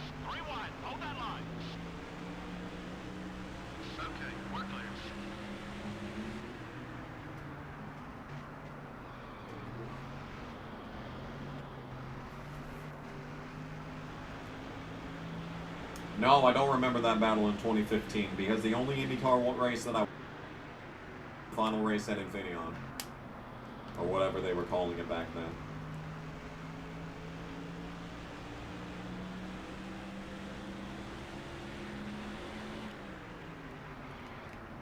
That's a lie. I watched the Indy 500.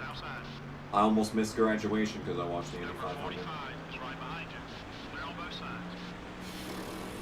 That was the first Indy 500 I watched in full, was 2015. Damn, I'm stupid.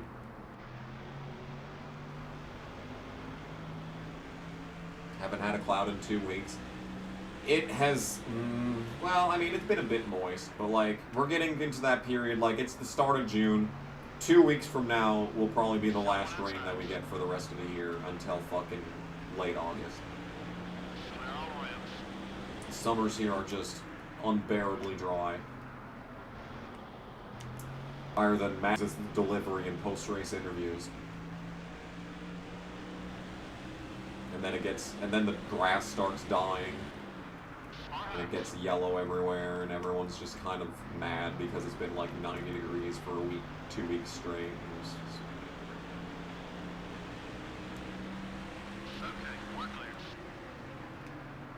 Okay, we're clear. Outside. Number 17 is looking high. Clear.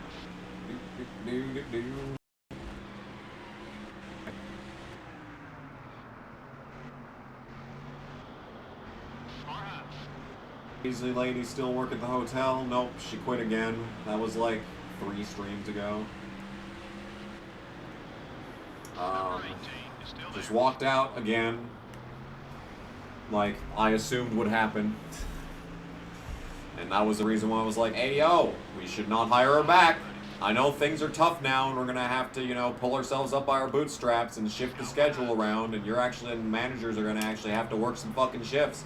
But hey, I think standing up for yourself in the face of someone who actively disrespected not only the job, but the manager herself. But no, literally a week later, we are going to hire her back. No, why? What are you doing?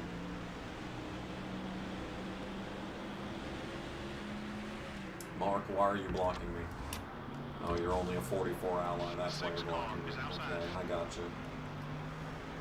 I see. I see. You are a 44 ally.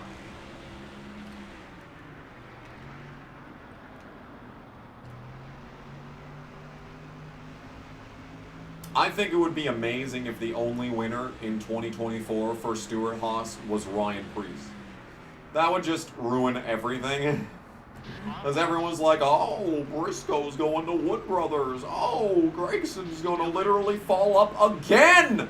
For like the 8th fucking time in his career, he's going to fall up into better equipment. Oh, Josh Berry's going to get hired by Dale Jr. and Junior Motorsports is going to enter the Cup Series.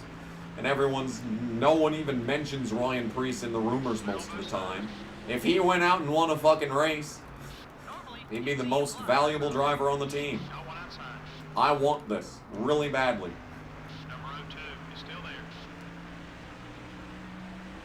No. Still there. Still beside you. Hold your line. He's still there. The 02 car is coming up quick. All clear, buddy. Yeah, I hated the Indy 500 finish because I knew it was over the second Pato passed him in turn 1. I knew it was over at that exact moment. There was no way he was winning. And I just had to stand there that entire final lap knowing the outcome of the event. Terrible. Shitty goddamn garbage. Don't wreck. Don't wreck. This has been such a good race. Don't wreck. Someone blow up on pit road. Is that Chase Montgomery on the 57? I'm pretty sure.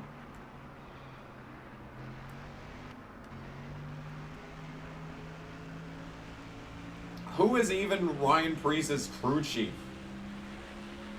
Like, who have they got on the box slapped up there in this ramble-tamble team?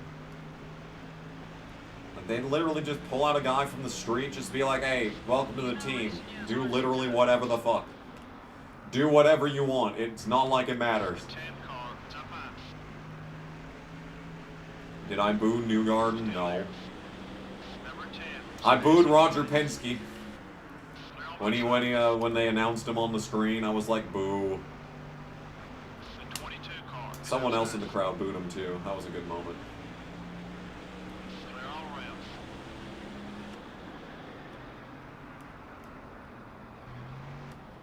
No, when the last lap started and the pass happened in turn 3, I was just dead inside at that point. Car pass. Like, I wasn't even mad, I wasn't sad, I was just dead. Okay, we're clear. It's like all emotion just left my entire mind, body, and soul.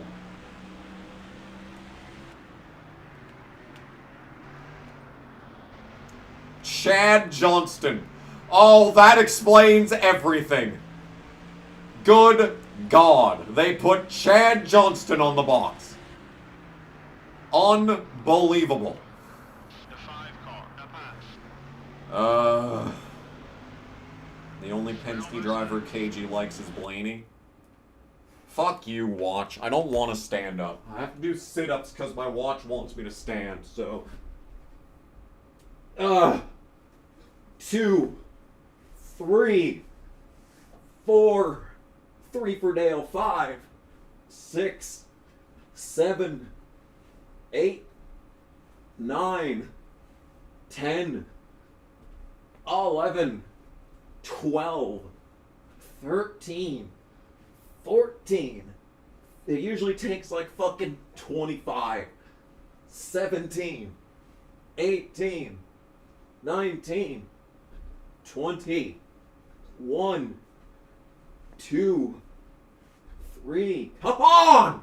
There, fucking at last. Alright, there we go. Ladies and gentlemen of the audience, I met my move goal. Or stand goal, I mean. I hope y'all are really proud of me. Okay. Alright. Anyway. Did I want Pato to win? I wanted Palou to win.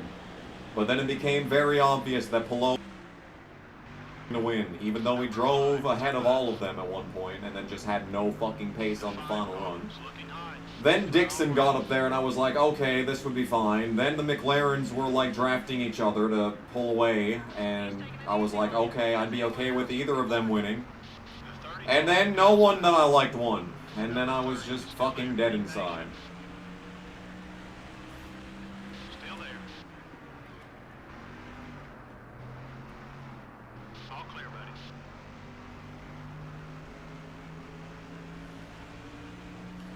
Car high.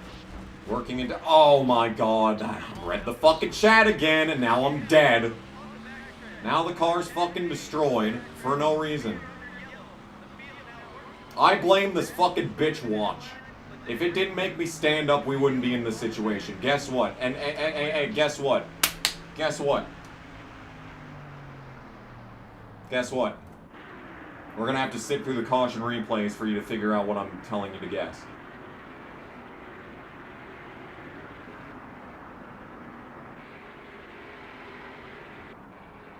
Yes, please continue showing this shit. Please continue showing this. Okay, we're pinning the car. Working a job you've been in too long to leave, and also too long to like grinding until you're saying never. Never say never, friends.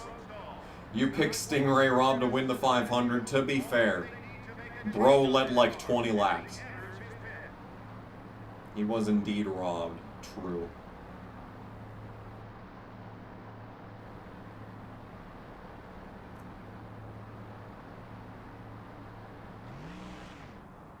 You know, I was surprised at how many people in the crowd did not actually care for Larson being there. There was at least 10 people within the vicinity of where we were sitting that were like, nah, I don't care about Larson. Yes, there are only 2 cars on the lead lap. Do you want to know who the other car on the lead lap is? It's... Oh. He didn't pit. It's Dale Jr. It's Dale Jr. The only other car on the fucking lead lap is Dale Jr. Yep. I thought he'd pit. This is awkward. You know what's even more awkward is the fact that I'm not ahead of Kurt right now, even on fresh tires. 45 lap newer tires, and it still took all the way into this turn to start making passes.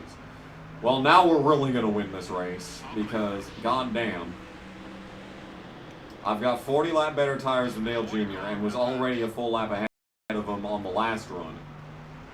Clear on both sides. Car high. And kind of split it in half. I mean, we were already fast. Car was already fine on the long run. It's like the tires weren't falling off at all. Car was great on the long run. But now I can split this, what? We've got 60 to go right now. There's still an entire 100 laps in here that I'm missing. 160 laps to go. So we can split this 80-80. So yeah, we can pit every 80 laps. And I don't have to pit every 104 laps. There we go. Okay, I figured it out eventually. Yeah, I killed myself by reading chat, because that's the only thing that ever happens when I read chat.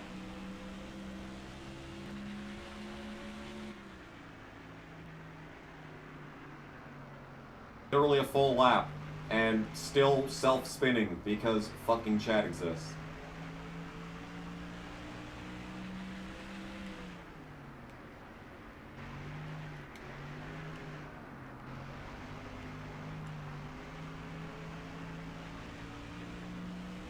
I'm still reading chat. No, I have to get on the brakes in the goddamn dog leg. That's how bad. That's how bad it is out here, man. We're getting killed. Not have to keep up with math. It's just if we're gonna split it 80-80. And we just need to come down the pit lane on lap 232. Probably. How dare you, chat? This is your fault. Your job is numbers, you can't stop myself.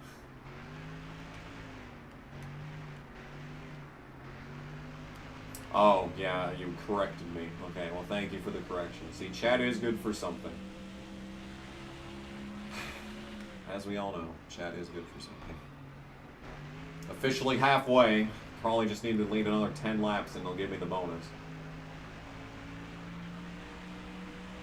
You blame Bernie? Damn, what did Bernie do? All Bernie does is just say, thanks for watching, buy merch. Bernie did nothing wrong. Hashtag Bernie didn't do nothing.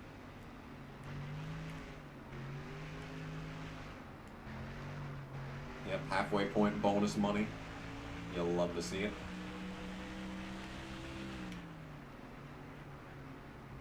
I thought the halfway bonus was only in the Daytona 500 for, like, my entire life.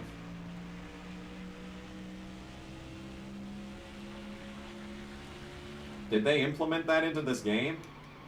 They implemented so much into this game that, you know, you need to know about to understand. Like, half the time I didn't even know there was an open because I'd always have a win before fucking the All-Star race.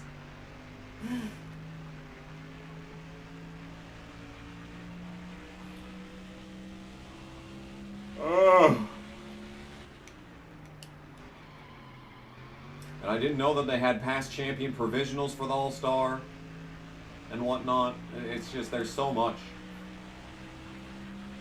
So much going on in the background of these games.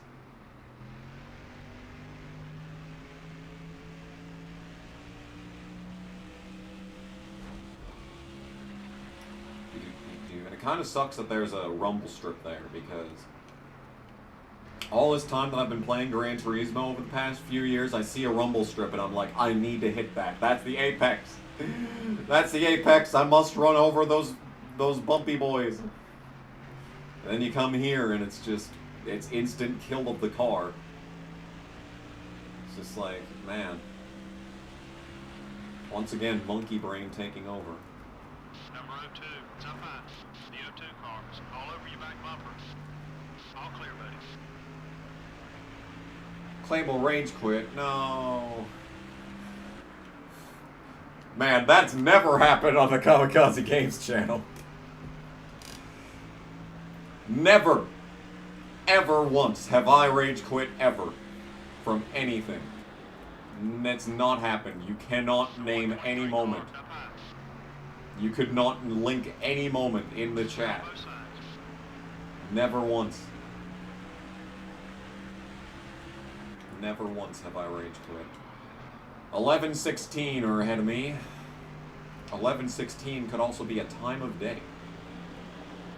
Or, if you're in the Army, 1611 could be a time as well. Crazy, I know. And something else that I only just recently found out, like within the previous stream, is that the number logos for the friends and rivals go in front of the minimap. So, let me see if I can line this up with old Jack Sprague. So, there's the Jack Sprague 0 on the screen. Oh, he's very slow. But when we're in the corner here, look at that. The number is blocking the view of the map. You know, when it's actually in front of the... See? See, look at that. It's covering the map. I always thought it went behind the track map. I never knew that it was in front of the track map until, like, 2 streams ago.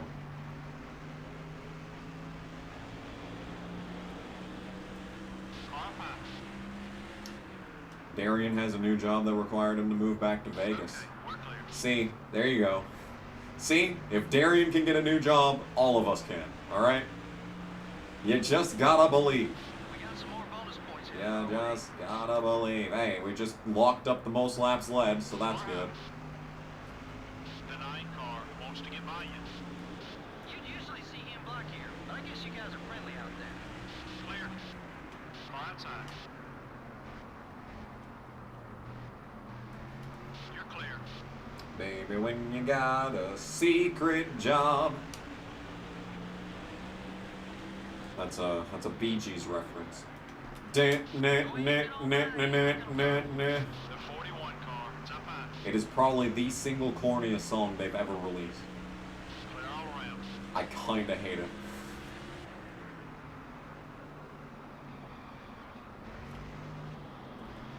Got one outside.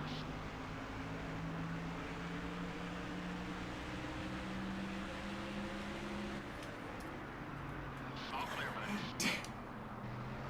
Darian finally got his dream job. Head moderator on Wikipedia. The man did it.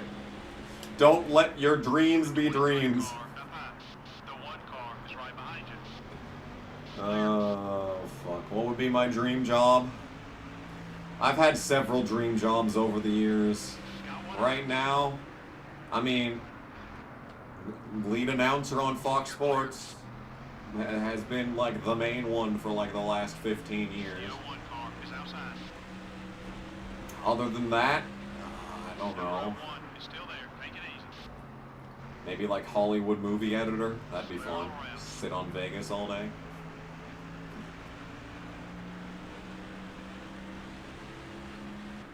I'd enjoy being a music producer too, but I feel like if I did that for a job for years and years and having to do the same shit over and over, it would get tedious.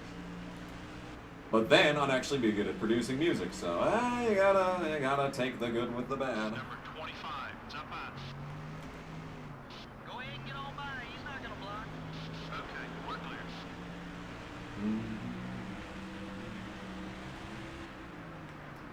There's Johnny again, being slower than shit. Car high. Dude just has no speed today. The 10 car is going high. All clear, buddy.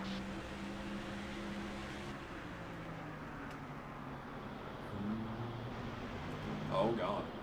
Dave Dunn being slow. Number 172 is outside.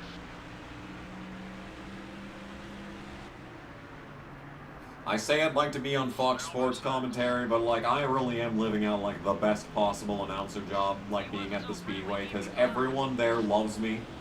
I get messages on Facebook all the time saying I'm great at the announcing job, and like I have complete and total freedom in the booth. I have complete control over the music. I have complete control over basically everything. I can talk about whatever I want. Like, I just have to do a couple sponsor plugs here and there. Like, that's all they ask of me, is just to do a couple of sponsor plugs and just keep people interested. Car high. That's my entire job. Number 2 is And I get to coming listen high. to good music all night. All clear, buddy. Do WWE commentary? I would, but the thing is that I don't actually know the names of most moves. That's the biggest problem that I have with wrestling, is that I have watched it for ever since 2010. And like, I barely actually know like the colloquial names Car outside. of all the moves. All clear, buddy. Like, I'm trying to think of some right now. Like, I mean, there's the obvious ones, like, you know, Hurricane Rana, you know what that is. You know, Spine Buster, you know what that is. But like, Car high. I don't know, Camel Clutch? Okay. I don't know what the Camel Clutch is.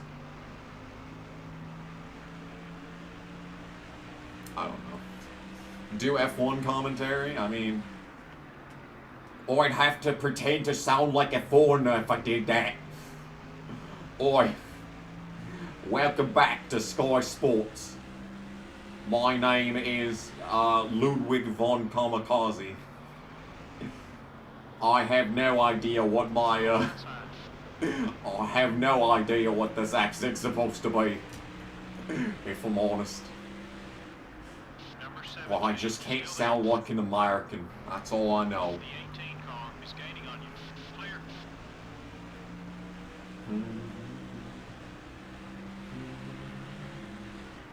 Could just make up the moves, no one would know better.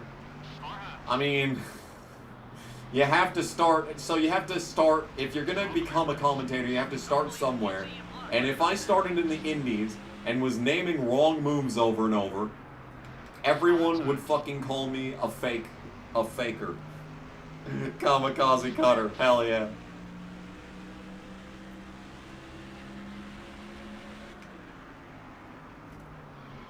He's not racing you as hard as he could. Yes, please. I would actually need assistance on WWE commentary.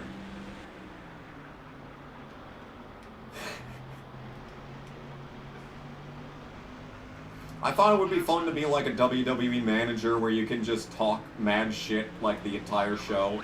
And then like you get you get punched a couple of times, but like you're not like killing yourself every night 7 days a week. Like sure you're gonna have to go with the traveling circus and like become a part of it, but like at least you wouldn't have to worry that much about like becoming paralyzed every night. You know. I always thought being a wrestling manager would be fun.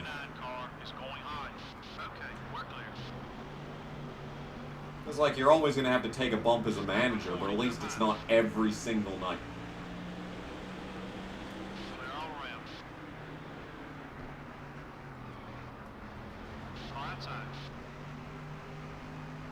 It's like one chair shot to the head per year instead of one per week.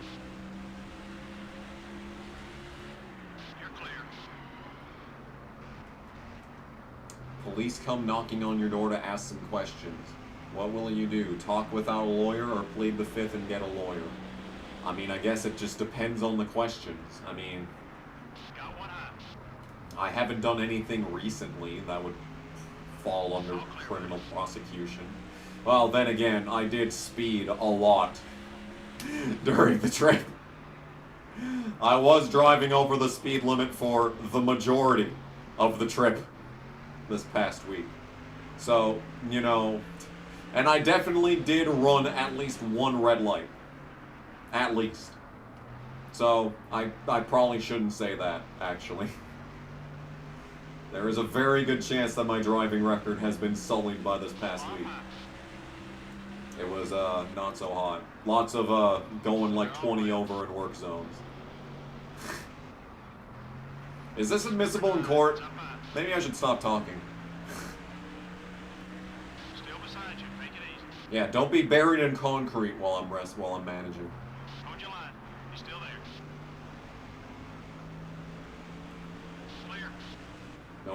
Clear. Don't do a suicide dive. Oh, I shouldn't have said that. Demonetize. Don't do a demonetized dive every night. Number 45 is outside. I know that term. Number 41 is up high. You're clear. A demonetized dive.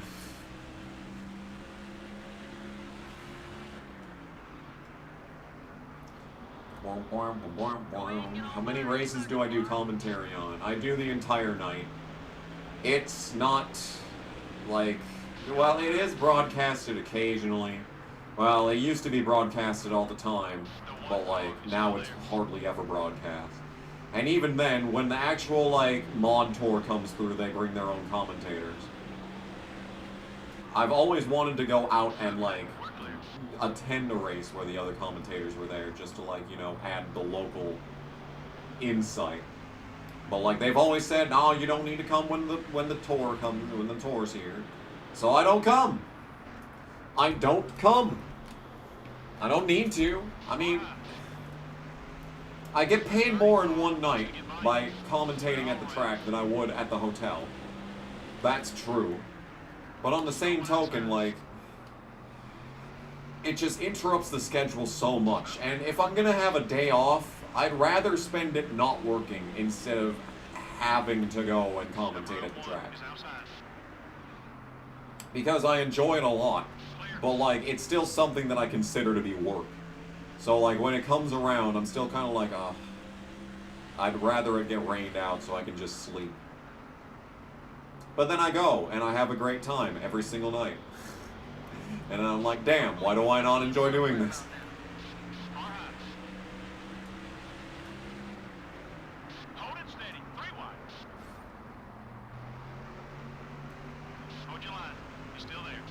Would you use your music to come out as a manager? I don't think it's kosher to have music as a manager. I've always said that my theme song for WWE would be Tear Away by Drowning Pool. Because it's the perfect level of edginess, and I think it would encapsulate, it encapsulates my Kamikaze Games character very nicely, honestly. I don't care about anyone else but me. I don't care about anyone or anything but me.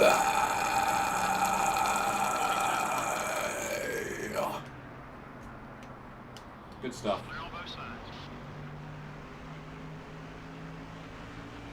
That wasn't very deep. That wasn't very deep nor guttural. It was neither deep nor guttural. Bad death metal vocals.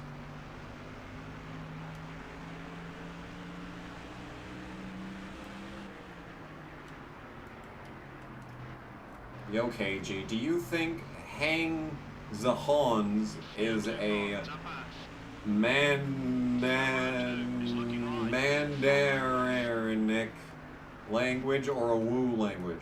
Mandarinic language or a Wu language? I'm not sure. I'm not the expert in the old Chinese history, but, you know, Eastern Asia is not my specialty. We spent a long time talking about stupid Europeans during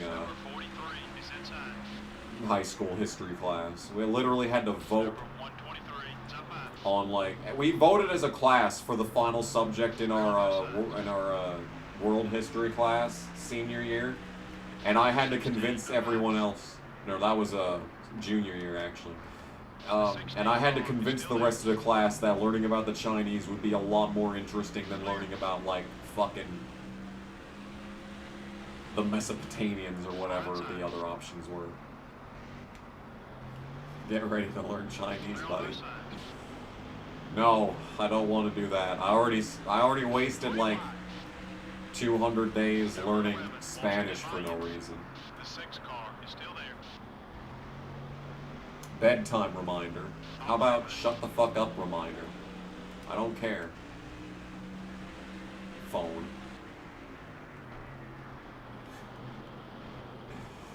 Use bodies? No, bodies is too popular, and I don't even really like bodies. Because it's so overplayed. I used to love it when I was, oh my goodness gracious, when I was young, and that was like the song that would play on every video, I was like, hell yeah, dude, this is some good shit. I was the target demographic for that song, but Sinner and Tear Away are so much better. Off the same album. The 99 car, down low. Number 99 is still there. Make it easy. Clear on both sides. Oh god, we're not turning. What was that? The 99 car. Bruh. Behind you. Why didn't it turn? It just went straight. Getting the brakes the same spot, same amount, every single lap, and have I won a championship yet? Nope, that's what we're trying to do. It came into this race 94 points ahead of Dale Jr. And he is, of course, the only car one lap down. So he's basically guaranteed to finish second unless he blows up, so we're going to gain maybe 10 points on him in this race, and that is only if I don't blow up and die. But we're close. Leading the points, 94 ahead of Dale Jr. We're trying to make it happen, guys. We're close. Got one high. Still beside you. Clear. Oh my god. Bobby! What are you doing, bud? He's trying to block me. That's what he's doing.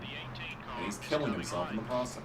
Most linguists classify Hangzhouese as a Mandarinic language. Well, damn. Well, I guess they're the experts. Whereas Wu had been the loose consensus up until about 10 to 20 years ago. Well, I mean, you gotta advance with the data, man. You gotta go where the data points. You know, science is an absolute. If we observe things changing, well, I guess things have changed. This is like me and piranhas. Just like an actually autistic obsession with something incredibly niche. I've wanted a pet piranha for like 6 years. I think that'd be badass. Clear on both sides. The Payday Chevrolet! The 23 car is outside. If I ever get back into iRacing, I'm probably going to have a Payday scheme. 23 is still there. That's kind of what I'm associated with at this point. Go ahead and get on by. He's not gonna block. The 21 car is looking high. The 21 call Okay, is gonna looking be hot. about half empty. You're clear.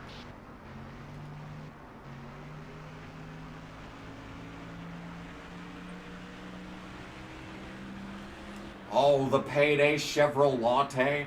That's actually genius, like you have a Payday bar flavored drink. Oh my goodness, available at JJ's Cafe. All clear, buddy. Hell yeah. Am I gonna do Vice City stories after Liberty City stories? I mean, I was kind of hoping that GTA 6 would be out by the time that Liberty City Stories is done. It's going very well, by the way. Playthrough is picking up. First couple of episodes, not great. But it's picking up. Trust me.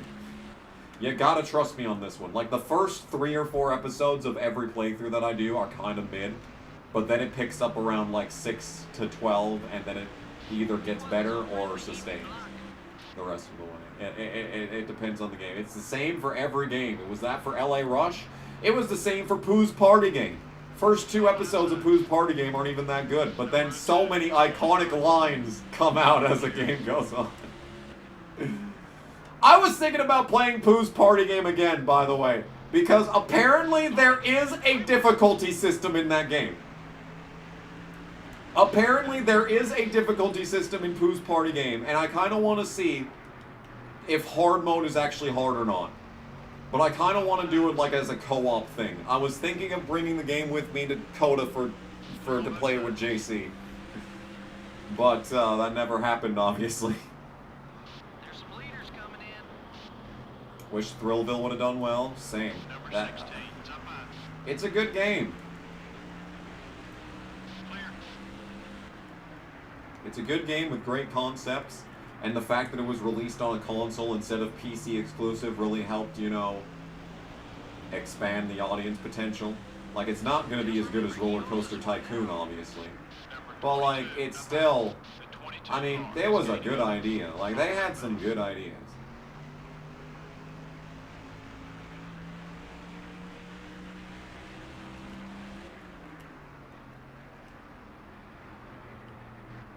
Kind of criminal that Cozy doesn't have a cup ride yet. True.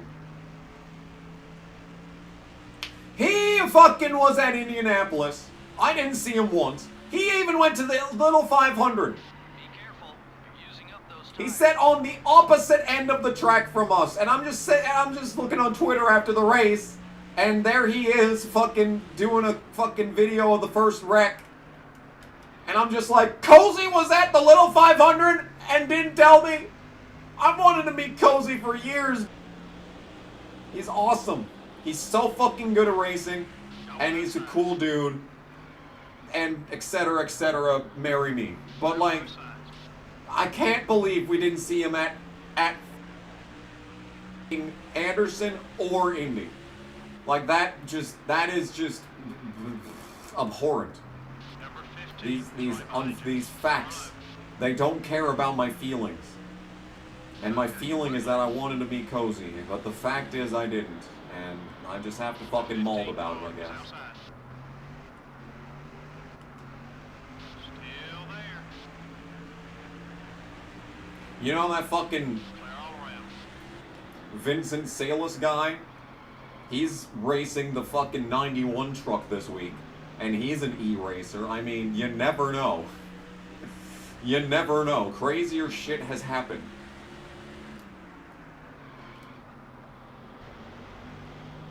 There's every chance that Cozy could end up racing actual cars at some point, and I would be there for that. He would have my full-throated support.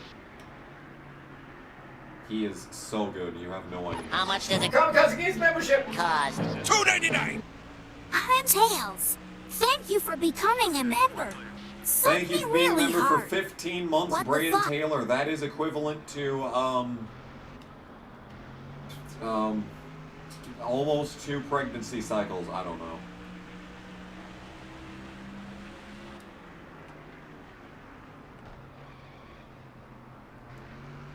Thoughts on Angel Hernandez retiring? I mean, I haven't kept up with baseball a lot lately, which is a shame. It used to be like my number 2 behind racing. I paid for MLB.TV when I was in high school. Paying $90 fucking for that when I was in high school. And my mom was like, what the fuck are you doing? Why are you wasting your money on this? And then she started buying MLB TV like 2 years later. And I was like, Mom, why are you wasting your money on this?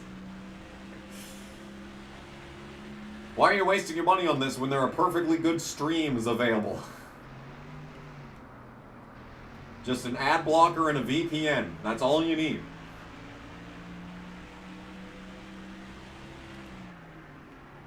Ad blocker and a VPN. And just like that, literally anything is possible. Anything is possible with an IP hider and crackstreams.com.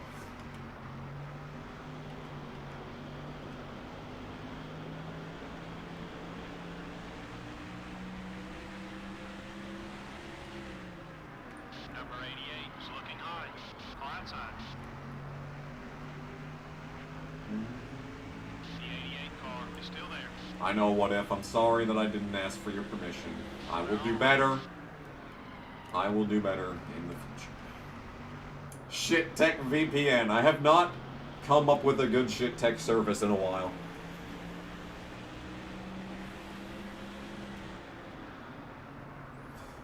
I was thinking of shit tech crypto, but I could never figure out an angle to tackle it from. Shitcoin. Number 17 is outside. You're clear. This is definitely not a pump and dump. We even got Doge Elon to endorse this.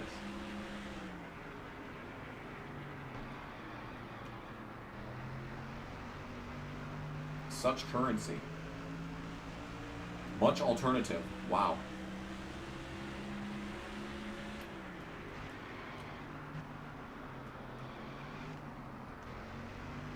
Thoughts on the Coke 600? I didn't watch a single lap, so I don't know how the race went. Apparently the track was dry when they decided to call the race, and that pissed a bunch of people off. So, just another average NASCAR moment right there. Like, I mean, you just compare Indianapolis, IndyCar to NASCAR. Compare IndyCar to NASCAR. I thought there was no fucking way that the race was going to get in on Sunday in Indy. But they did it. It cleared out. They dried the track at an incredible pace. It only took like 2 hours to dry the entire track. And they got the whole race in with no further incidents. And it wasn't even like dark out, you know, when the race ended.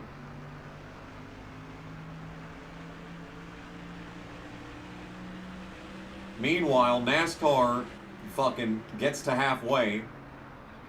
Caution comes out. There's a singular lightning strike like 7.999999999 miles away. So all on-track activity has to stop for a half an hour. And then they spend the next 6 hours drying the track. And when the track is finally dry and they're ready to call drivers to their cars, they go like, actually, lol, never mind, race is over.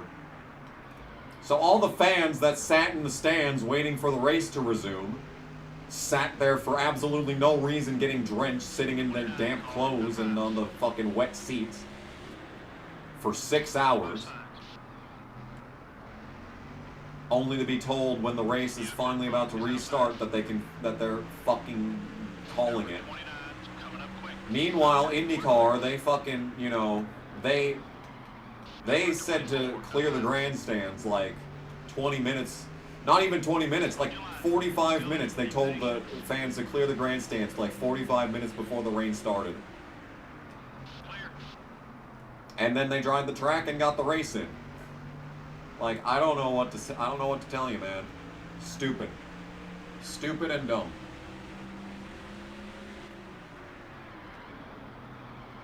Stupid and dumb.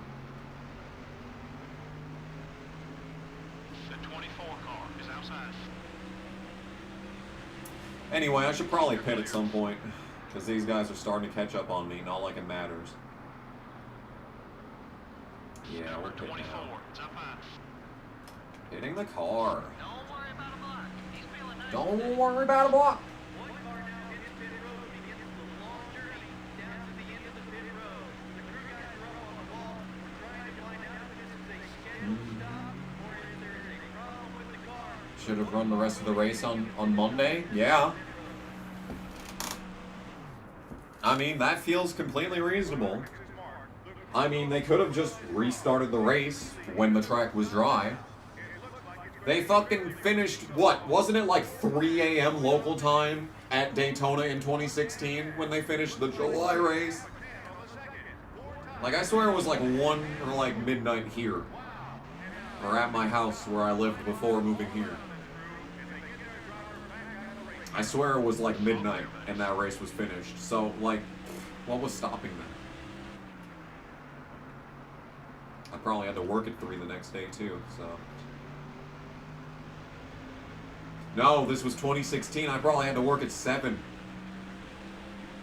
No, in 2016, the grocery store would have opened at 9. Either way, the point that I'm trying to make is that they have fucking ran races in the middle of the goddamn night. Plenty of times in the past. Nothing was stopping them from doing that. He's taking it easy on you. If there's anyone else, he'd be blocking. I don't care, crew chief. It ended around 4 a.m. See, I thought it was closer to 3 a.m. But no, apparently it was 4 a.m. local time. Like, give me a break. The sun was practically coming up. Cresting on the horizon was the sun. And they were still driving the cars. Go ahead and get on by. He's not gonna block. You're clear. Is there any sources actually saying that it was Fox that did that? Because I've heard it was Fox pulling the plug. And, like, if it was that, I still don't understand why they couldn't continue the race. Because NASCAR, back in the day, didn't even fucking broadcast races live most of the time. Hell, there were some Busch races in the mid-2000s that were never televised. Like, what was stopping them from at least giving the paying crowd that came all the way out there and sat in the rain for hours and hours the satisfaction of seeing a race finish? Like, is it required by the sponsors to get TV time? Written in the contracts? Come on, guys. Do better, NASCAR. No, I can't even say that. You cannot expect NASCAR to do better. That is an impossible expectation.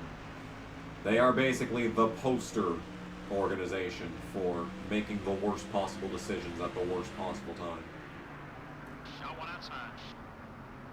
Put it on FS2! Exactly! That's what I said! That was the first thing I said.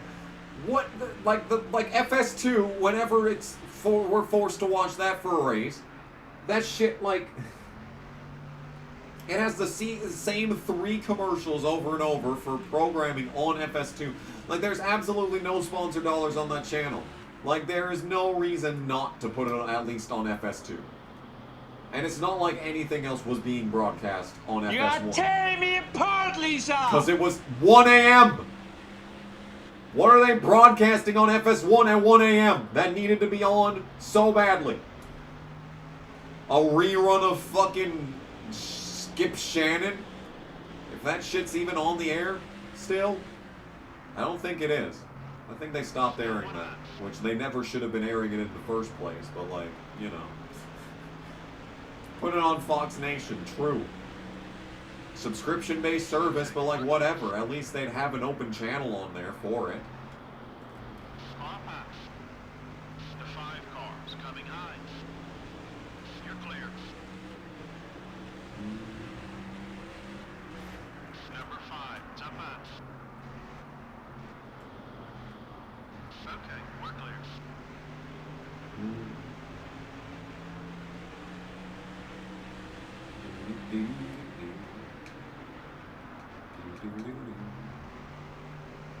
I am fed up with this world. I still haven't seen The Disaster Artist. Go ahead and get on by. He's not gonna block. Number 4 is outside.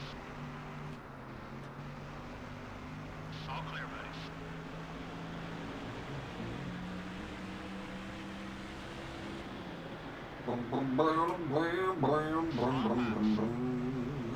There's still a lot of this race to go. You're clear. And I'm not even tired, but I kinda am. And my throat's starting to dry out. Said my throat's starting to dry out. I wish I took a drink during the pit stop. Do-do-do-do-do-do-do-do-do. Turn the car. I did not hit her. It's bullshit. I did not hit her. I did not. Oh, hi, Mark.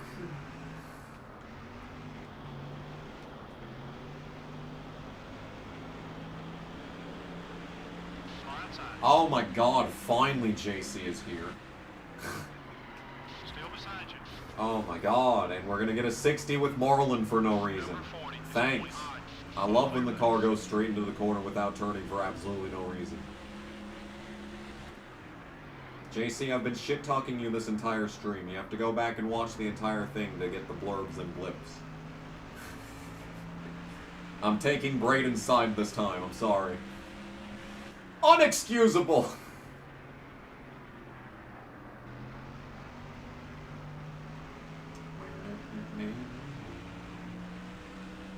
I did feel the vibration. That is true.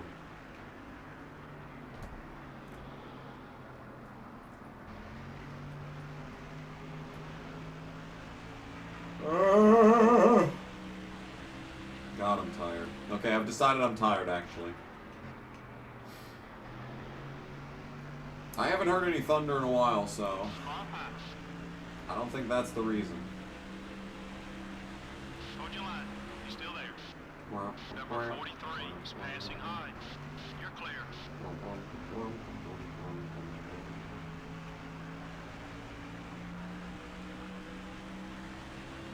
I feel like Phoenix was never a good track. All the nostalgia is just the fact that Phoenix is so bad now that old Phoenix looks appealing in comparison.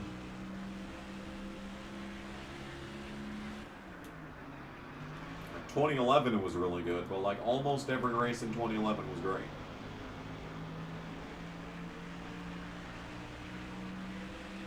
Number 16. Like 2012 I don't remember anything besides fucking Still beside you. Boyer getting killed. Clear all around. The Boyer incident of 2012.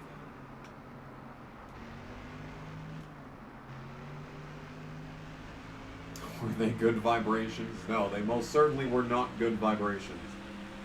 Because now Sterling Marlin is no longer a logo ally and will block me off the track for no reason. It looks ugly without the grass. I mean, yeah. Yeah, it does, but like...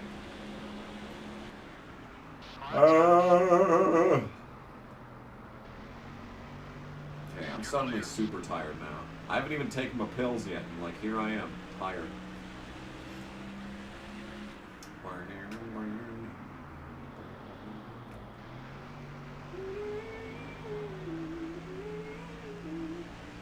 KG, do us all a favor and stop saying stupid shit.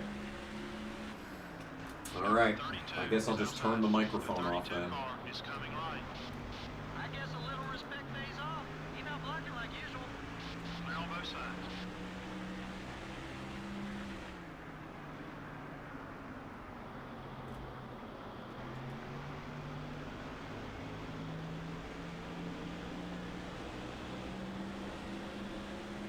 Number 1, up high. Clear all around.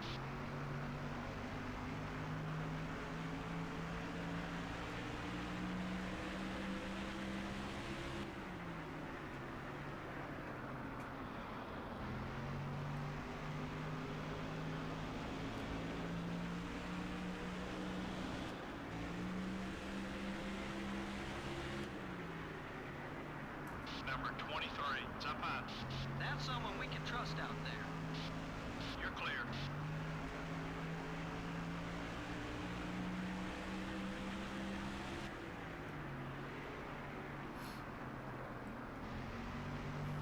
Is your car as fast as Xfinity 5G internet? Yes. Yes. Yes is the answer. You know, the funny thing is that whenever I stop talking on these streams, the view count goes up. The live viewer count increases whenever I stop talking. It's wild.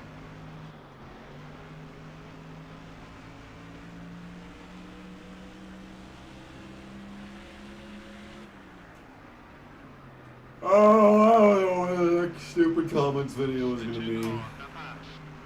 Number 2. I can't even make good news. Okay, we're clear. Like, there's been so much content for good news this year. Could have made a killing, but I just don't have time, nor do I care enough to make good news, even though it would be so good. God, it would be such high quality content. You have no idea. The amount of memes that I could have made about just the things that have happened, like before this week even, before Stuart Haas announcing their death. So many things you could have talked about. He's not racing you as hard as he could. You feel old because you graduated high school 10 years ago? I graduated high school 9 years ago. Still there. Keep digging. Yeah, I've talked about everything, pretty much.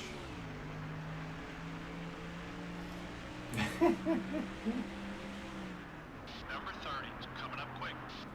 It was kind of interspersed over the course of the stream, so I guess we'll talk about all of it now. So here's the block. Here's what you can clip. Clip this moment. I think Larson not getting a waiver would be the funniest thing ever because of all the publicity that it brought not only IndyCar but NASCAR too, and the dedication that he had to both races and the dedication that he had to the sport of auto racing means a lot more than not starting one shitty little race. Also, Justin Allgaier being in the race and doing really good was funny. I wish he would run more races in the 5, and as a matter of fact, he is the only one to race the 5 car with the double paint scheme competitively. Therefore, everyone that bought a diecast for the Hendrick 5 car with the double paint scheme just bought a Justin Allgaier diecast. So, yeah, that should count as Justin Allgaier diecast sales.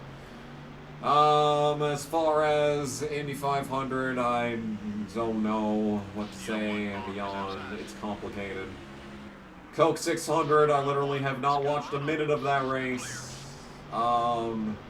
They could. I actually just talked about this like 10 minutes ago. I don't want to say it again. Hold it steady. 3 wide.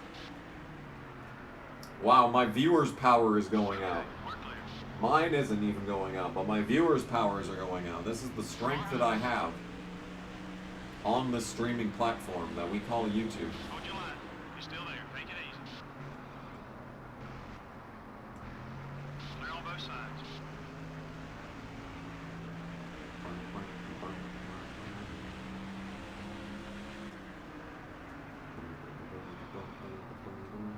I bet you Chase Purdy would drive better with a blindfold on. Tony Raines is beating your favorite driver. True. The Weekly podcast just ended. This is exactly why I delayed the start of this race. Because we still got like a half an hour left of this race, so we can finally get some viewers. Hell yeah, dude. Am I going to attend the Indy 500 again in the near future? I don't know what I'm going to do. I don't know anything. I'm stupid. You remember Tony Raines driving the 33 for KHI? Yeah, that was a good time. Unfortunately, he never really did that good. I think he had like one good race. There was that one race. Y'all remember when Mike Bliss finished second in the KHI 33 ones? I don't remember who he lost to, but that was an interesting race. Oh, Ashton! Ashton being himself. You mean he doesn't blind race blindfold already? Fair. I guess I don't know. I guess we haven't seen any in-car camera shots of Chase Purdy lately. It's very possible he is racing with a blindfold. Is Brickyard 400 going to be a boring race? Yes. I'm guessing that the first 190 laps.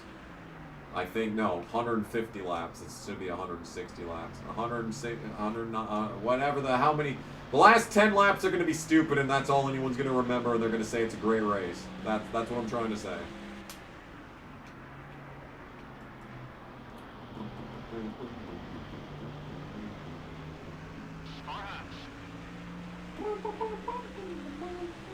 Kayla just said she hasn't heard of Sugar Ray. You know what? To be fair, they kind of stopped being relevant like around 2004. They kind of stopped being played on the radio in general. Around about then. To be fair. Fuck. You know, I was so young when they were popular that I didn't actually even remember the songs. I just remembered the album cover to 1459. That's the only thing about Sugar Ray I knew about. Because, like, I thought it was like American teenage werewolf standing on the top of the diving board looking to feast upon the people in the pool. I didn't think it was just a dog. I thought it was like a human-wolf hybrid, because I guess I've always been a furry this entire time. Guess I've been a furry since, like, age 4. This may never start. We could fall apart. I'd be your memory. Lost you. I'm sorry, Johnny. That's a 30. That's a fucking 30 against Johnny. Barely touch a man and he's pissed off. Because the AI through the dog leg is so bad, they give you no room.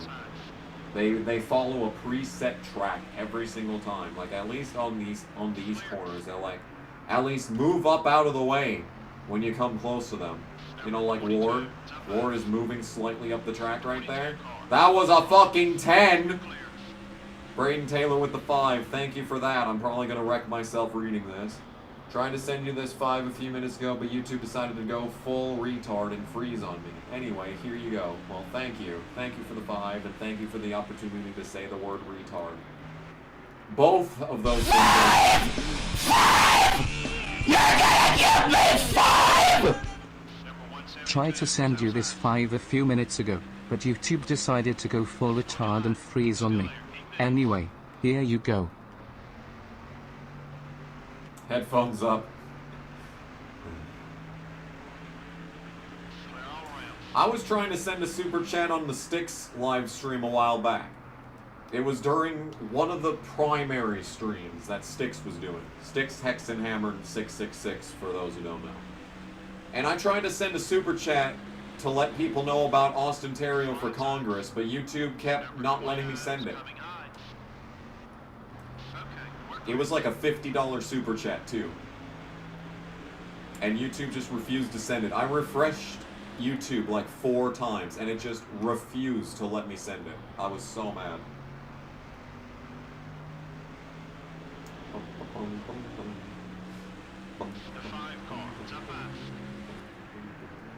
Yeah, Larson's probably going to get the waiver unless Rick Hendrick remembers that he owns the sport. Rick just wakes up one day and is just like, wait a minute, I have this entire series in my back pocket. I don't know what Rick Hendricks sounds like. Using up those tires. Number 16 Is Harrison still Burton a there. bust? All clear. I mean, he absolutely had a fluke season in 2020. That was 100% fluke central. He never won in the Truck Series. He never won besides 2020. I mean, Gibbs was so horrendously and unspeakably overpowered in 2020. Like, it's not even fair. Number 24 is still there. The 24 car. But like, Harrison has won nothing outside of that one season. So, you know. Has anyone ever tried to send me a $500 super chat? I believe the biggest super chat that I've ever gotten was $333.33 from Ivan Dominguez.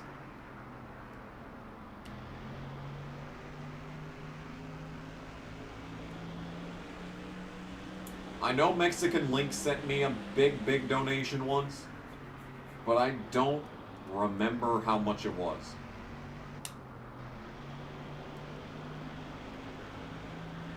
It might have been bigger than that. It might have been like 385 or something. I don't know. That's the number that keeps coming back in my head is 385, but I'm not actually sure. If someone was going to send $500, I would really prefer if you sent it through Streamlabs so that YouTube doesn't take 33% of it. I mean, it's appreciated regardless, but like, you know. You know. Yeah, we haven't seen old Alex Johanning in a while. Ballpark 100 winner. Hasn't shown up yet. Yeah, I cannot hate Harrison Burton. Never. I don't care what he does. 2020 Texas Xfinity was... You have no idea how important that was. What was the biggest donation you've ever gotten? Have you not been listening? Have you not been listening?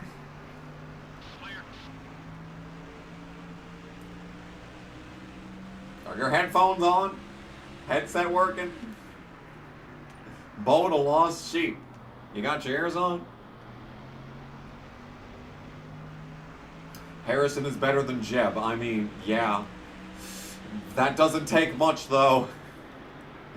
That's not exactly an accomplishment, though. Harrison is better than Jeb, yes. Not sure where you're going with this.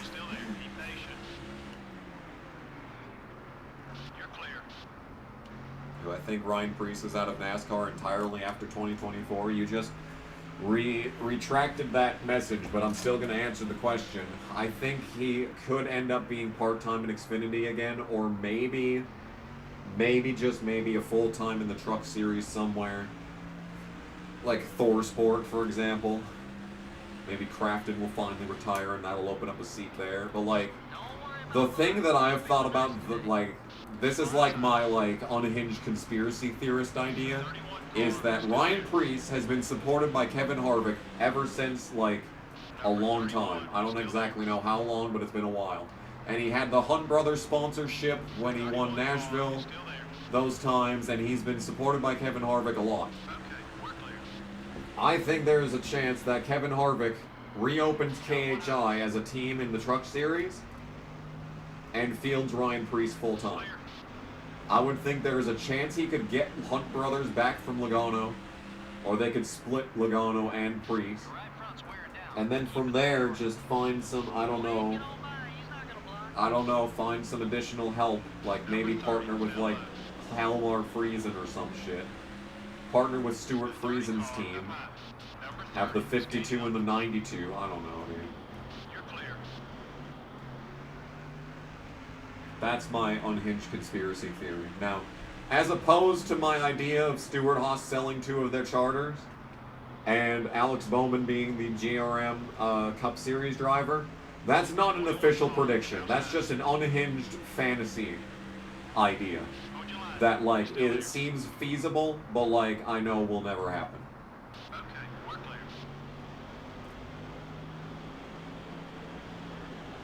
Yeah, Natalie Decker has a top 5. Three wide. Hold that line. What a time to be alive, dude. Clear on both sides. That's just a tragic thought, honestly. Honestly, it's Got one tragic. outside. Consider. Marlon, can you please stop being a dumbass and get out of my way? The 40 car up high. The 40 car is up high. Number 40 is still Hey, there. she should just sell himself to me. Is right behind you. Are you willing to pay? Way on field. Clear all the way. Everyone's got a price.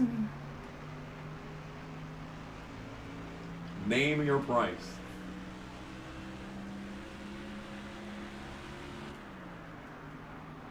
Oh, shit.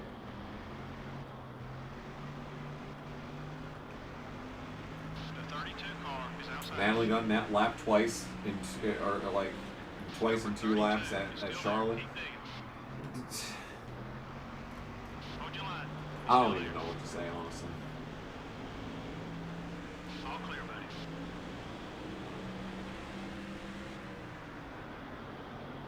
Got one outside.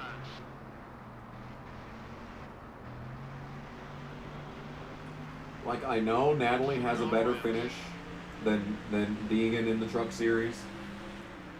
I think they should have a pretty equal amount of starts by now in the Truck Series. But, like, 2 car is looking to pass. Natalie hasn't improved any. If anything, she's regressed Number over the years. 43. It's up high. Like, she was already bad. Like, bad. Clear all around. But, like, there was a time period where she was, like, running, like, 20th consistently. Car outside. I don't know if even Deegan can say Hold that. your line. He's still there. You know. Ever figure out what competition mode was in NASCAR Heat 4? Didn't. I mean, doesn't it just make like the car easier to spin out? Like it has a lot less traction. I feel like that's the only thing it does is just give the cars a lot less grip. If he wasn't so friendly, he'd be blocking. Car up high. Clear all around. Because, like, competition mode wasn't that bad until people started drafting with me and running into me in the center of the fucking corners.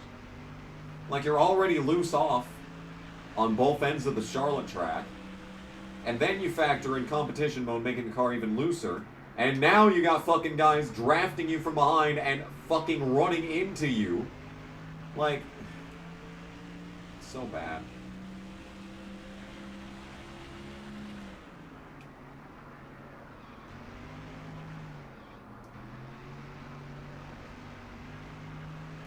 Why is Natalie Decker racing in NASCAR anyway? Because she's an Instagram model that has sponsorship.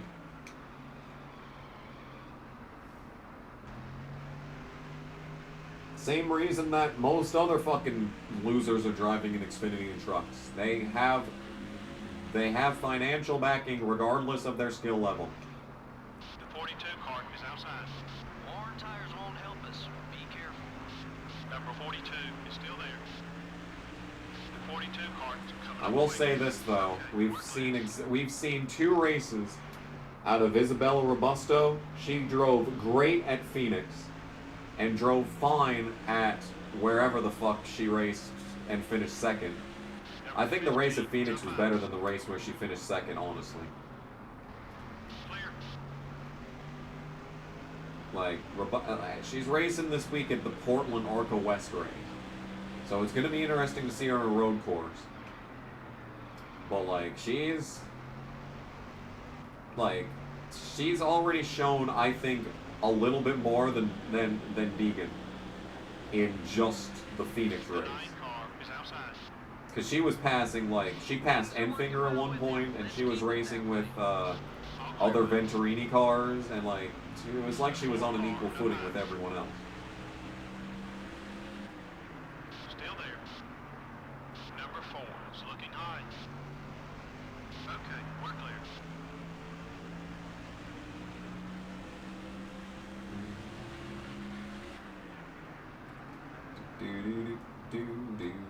Oh.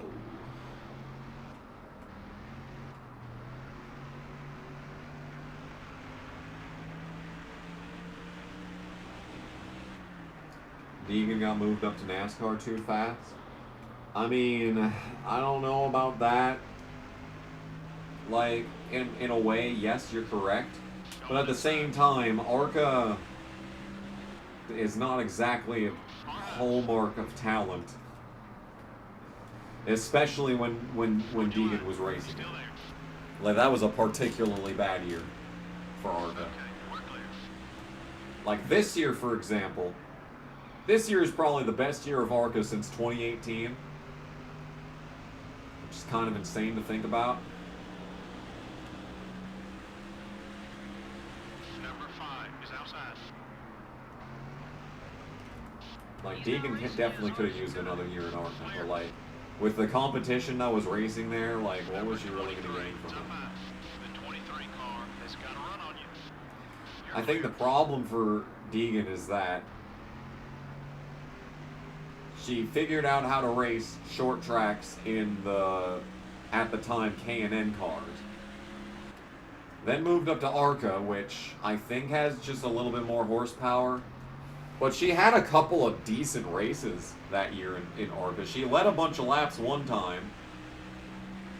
And I mean, that was a solid foundation to build around. But the problem is she was seeing a bunch of tracks for the first time. Running 1.5 miles for the first time, and super speedways and that kind of shit. When they went to short tracks, she had a couple of good runs. Okay, we're clear. Like, would a second season in ARCA have benefited her? 100%. But it's just the competition. And then she got moved to trucks, which has like half the horsepower. You're clear. And is a completely different racing style. So like, she's grown up her entire life like relying on mechanical grip and horsepower. She gets thrown into the truck series, which is the opposite of that. It's like the pure slot car racing, except for a couple of tracks, you know. And now she's getting moved back into Xfinity after spending like, what, 3 years in the truck series? So now she's having to relearn how to drive cars with higher horsepower. She's doing it on a middling team. She's definitely getting help from Ford. There's no doubt about that. That team is definitely getting Ford financial backing. But it's still not, you know, it's not Haas. It's not the Haas Xfinity team.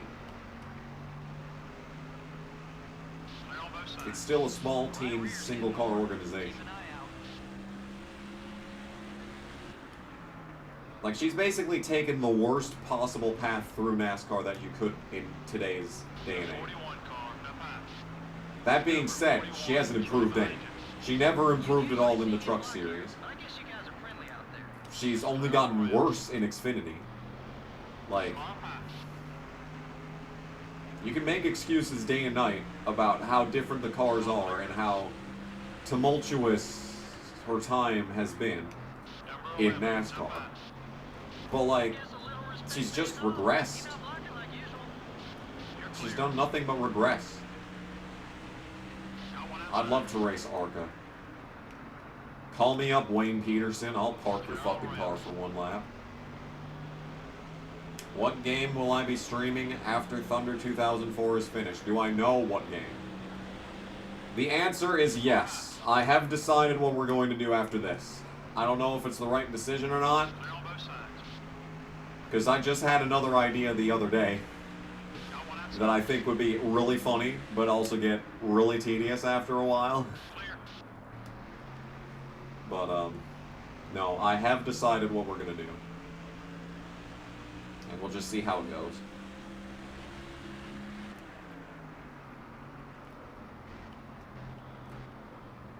Oh my goodness.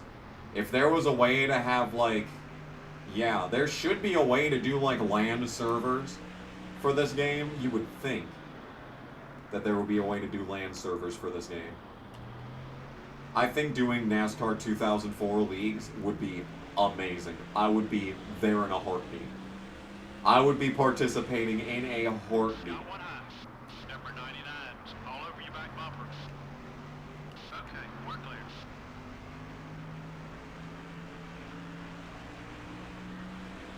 Lap 300.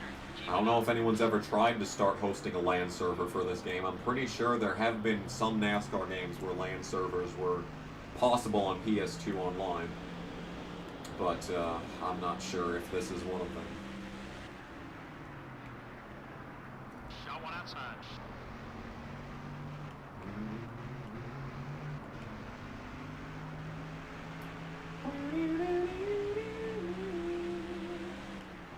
Clear all around.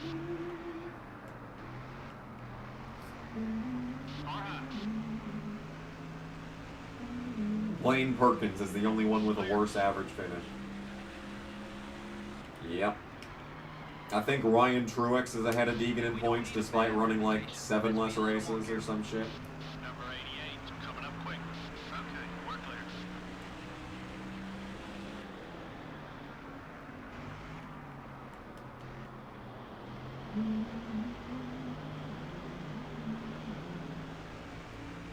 Got one out. See, this is why I always cut this turn instead of trying to go through it legitimately, because they don't give you any room. I've gotten like 230s in this race just because I tried to take the actual route instead of cutting the course.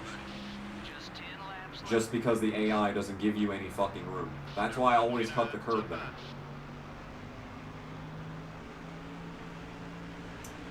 Oh, what a night indeed. Clear on both sides. The 25 Do car I see is the outside. front row improving next year or regressing? I definitely see them improving. I think they have the potential of being the top Ford team. Looking to pass. Far outside. I'm not even kidding. I think Front Row Motorsports could end up pulling a Furniture Row and actually becoming a top level team. Far high. It's just having Row in your name, I guess. Clear. As it's just being FR. Whether you're FRR or FRM. You're at the, The 40 car up high. you get to the front eventually. Clear on both sides. Don't push your fuel too far. Come on in when you're ready. Let's get a new left rear tire. Let's get a new crew chief that doesn't talk all the goddamn time. All clear, buddy. So there's third place on the track. Jeff Gordon. I'm about to put him a lap down for the 4th time. Number 24 is coming high. Clear. Yeah, this track is very poorly balanced, it must be said.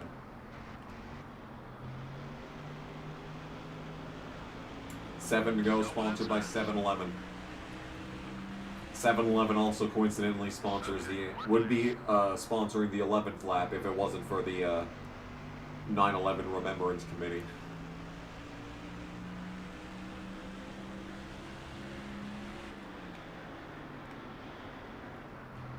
The 23 car up high.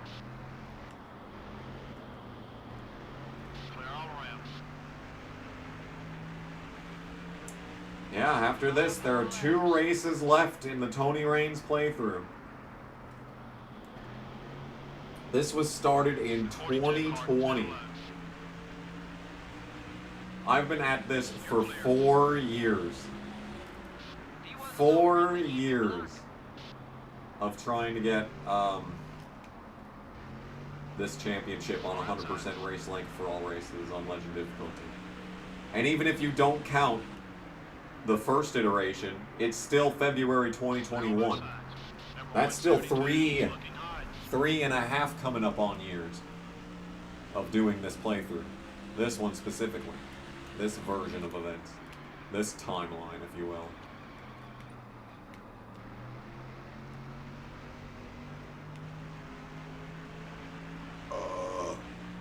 Oh. See, my stomach's growling, but I'm burping. I don't know if that means I'm hungry or not. I shouldn't be hungry because I ate Taco Bell, which was delicious.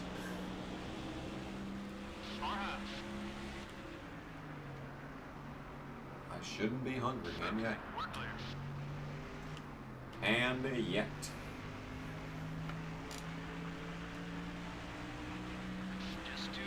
2 to go, sponsored by Stacker 2, of course. Soda! No, I haven't drank anything since starting the stream. My throat hurts. Oh my goodness, and the final lap we get to see Casey. Oh, this is blessed. Absolutely blessed. Alright, white flag is out on this very good race, where many interesting things have happened. Who will win, he says, as I'm 3 laps ahead of second place. I could have pit the car on the previous lap and still won. Anyway, that's that race. Yay, whoop-de-doo.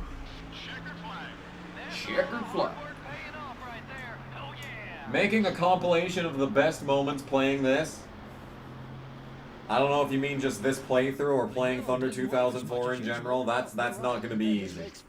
Because there are so many things that have happened in these streams specifically that have not gotten clipped over the years. And just finding everything would be just a nightmare.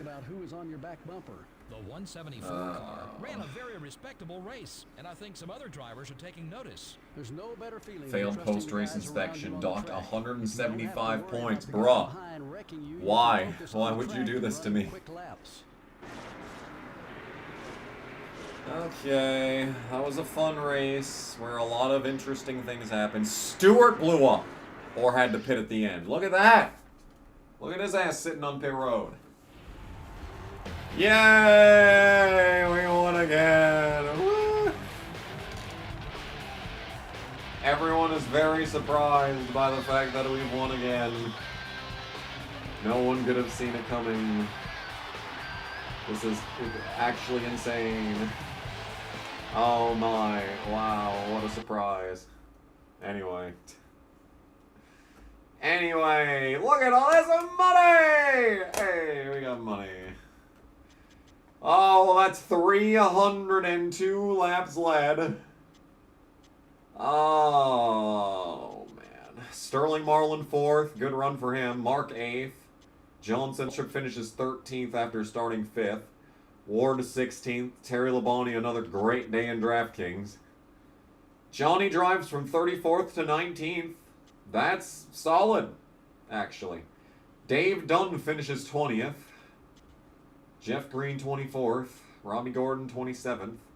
Casey finishes 30th after starting 22nd. So much for his good run. Finishes 12 laps down.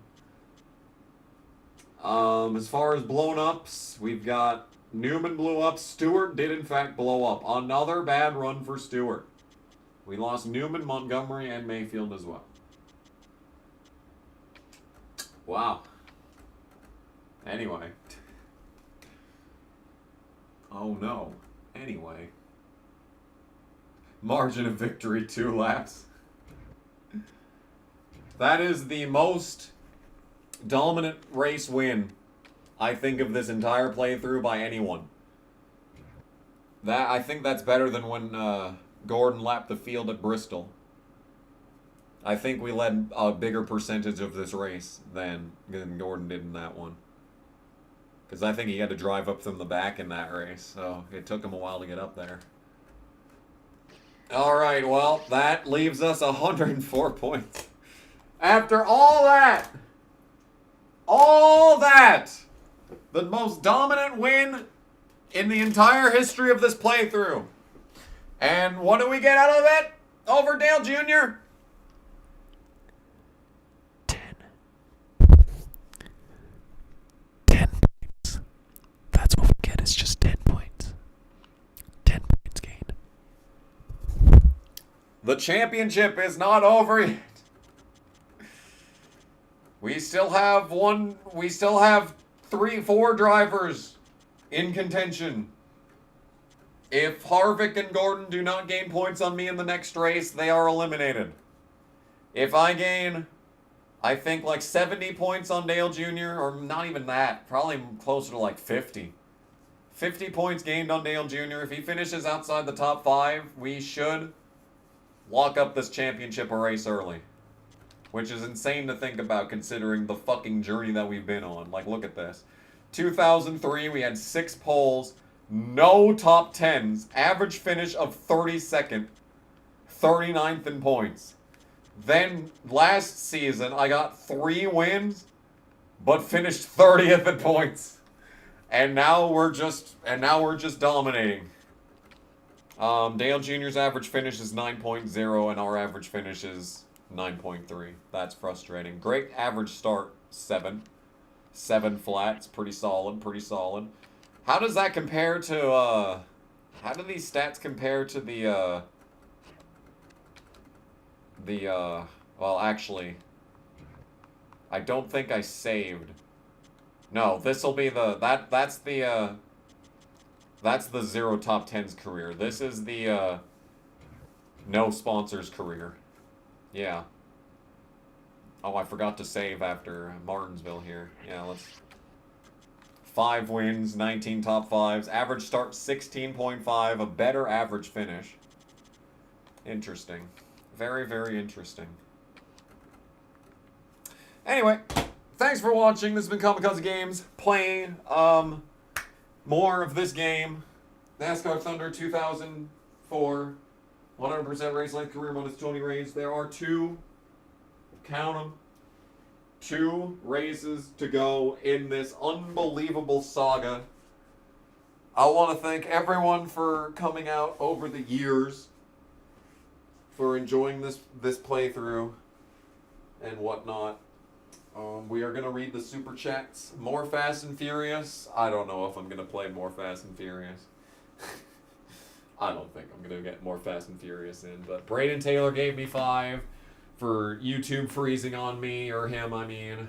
Braden Taylor is also a member for 15 months. Tristan gave 5 for the Bizman video. Thank you. Thank you as always for the 5. Or was a member for 19 months. Thank you for being a member for 19 months. Travis Knoll gave $1.99 for turning 30. I'm getting closer and closer, and it's painful to say the least. Adam Peel has been a member for 28 months. What a legend. Kyle Bush owns you, has been super chatted with $1.99 asking if I went to Indianapolis, and yes, I did. And that's all. That's everything we got for this stream. So thanks for watching. See you in the next one, where it'll probably be... I hope it's going to be a fun race, because I usually like driving Rockingham. I used to hate driving Rockingham. I used to hate Rockingham before this playthrough. And now Rockingham's one of my favorite tracks to drive. It's funny how this shit works. Anyway, I'm going to call it a stream there. Thanks for watching. Hope you have a good one. And I'll see you in the next stream, whenever it may be. Bye!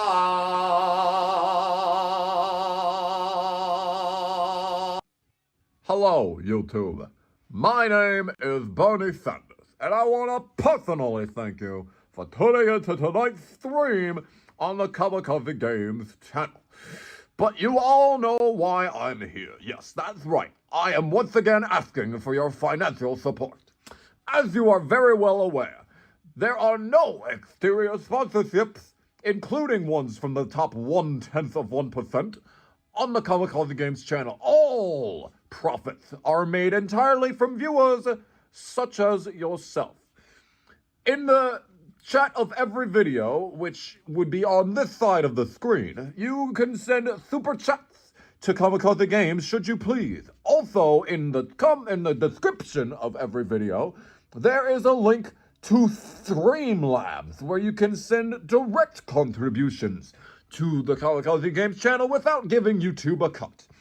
There's also other options, such as YouTube memberships, which give you many benefits, including, but not limited to, emojis that you can use, once again, in the chat on this side of the screen.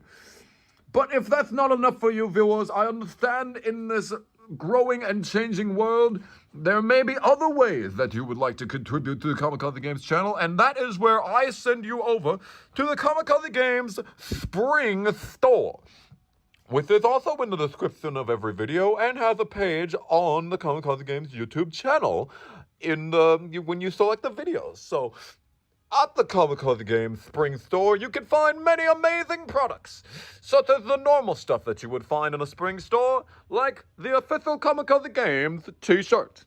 Do you appreciate the graphic design of Kamikaze Games? Well, you can get yourself a shirt that shows your support for the channel. But I know that clothing is usually expensive, and there may be other ways that you would like to contribute to the channel. Well, on the spring store, there are many, many amazing products, such as this mug. Do you drink coffee? Do you drink anything? Do you drink water? You can drink water out of this Kamikaze Games mug. And if that's not enough, everyone has to go to sleep every night. You will spend 1/3 of your entire life in bed.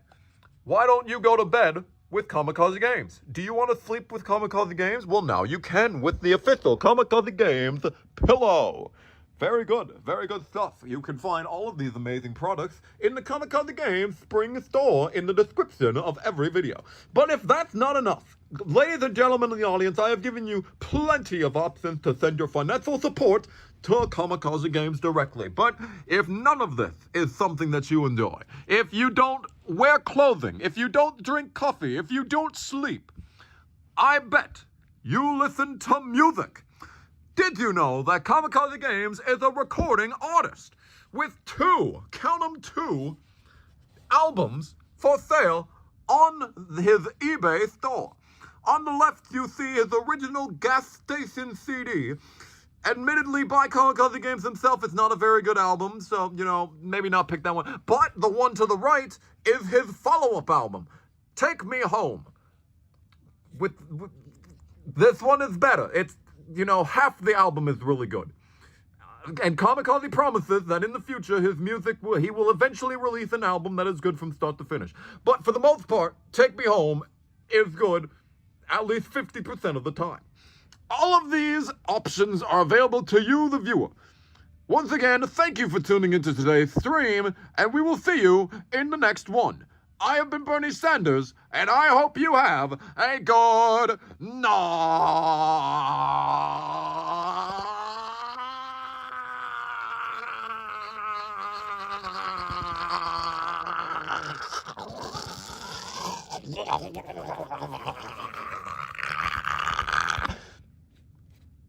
Thank you.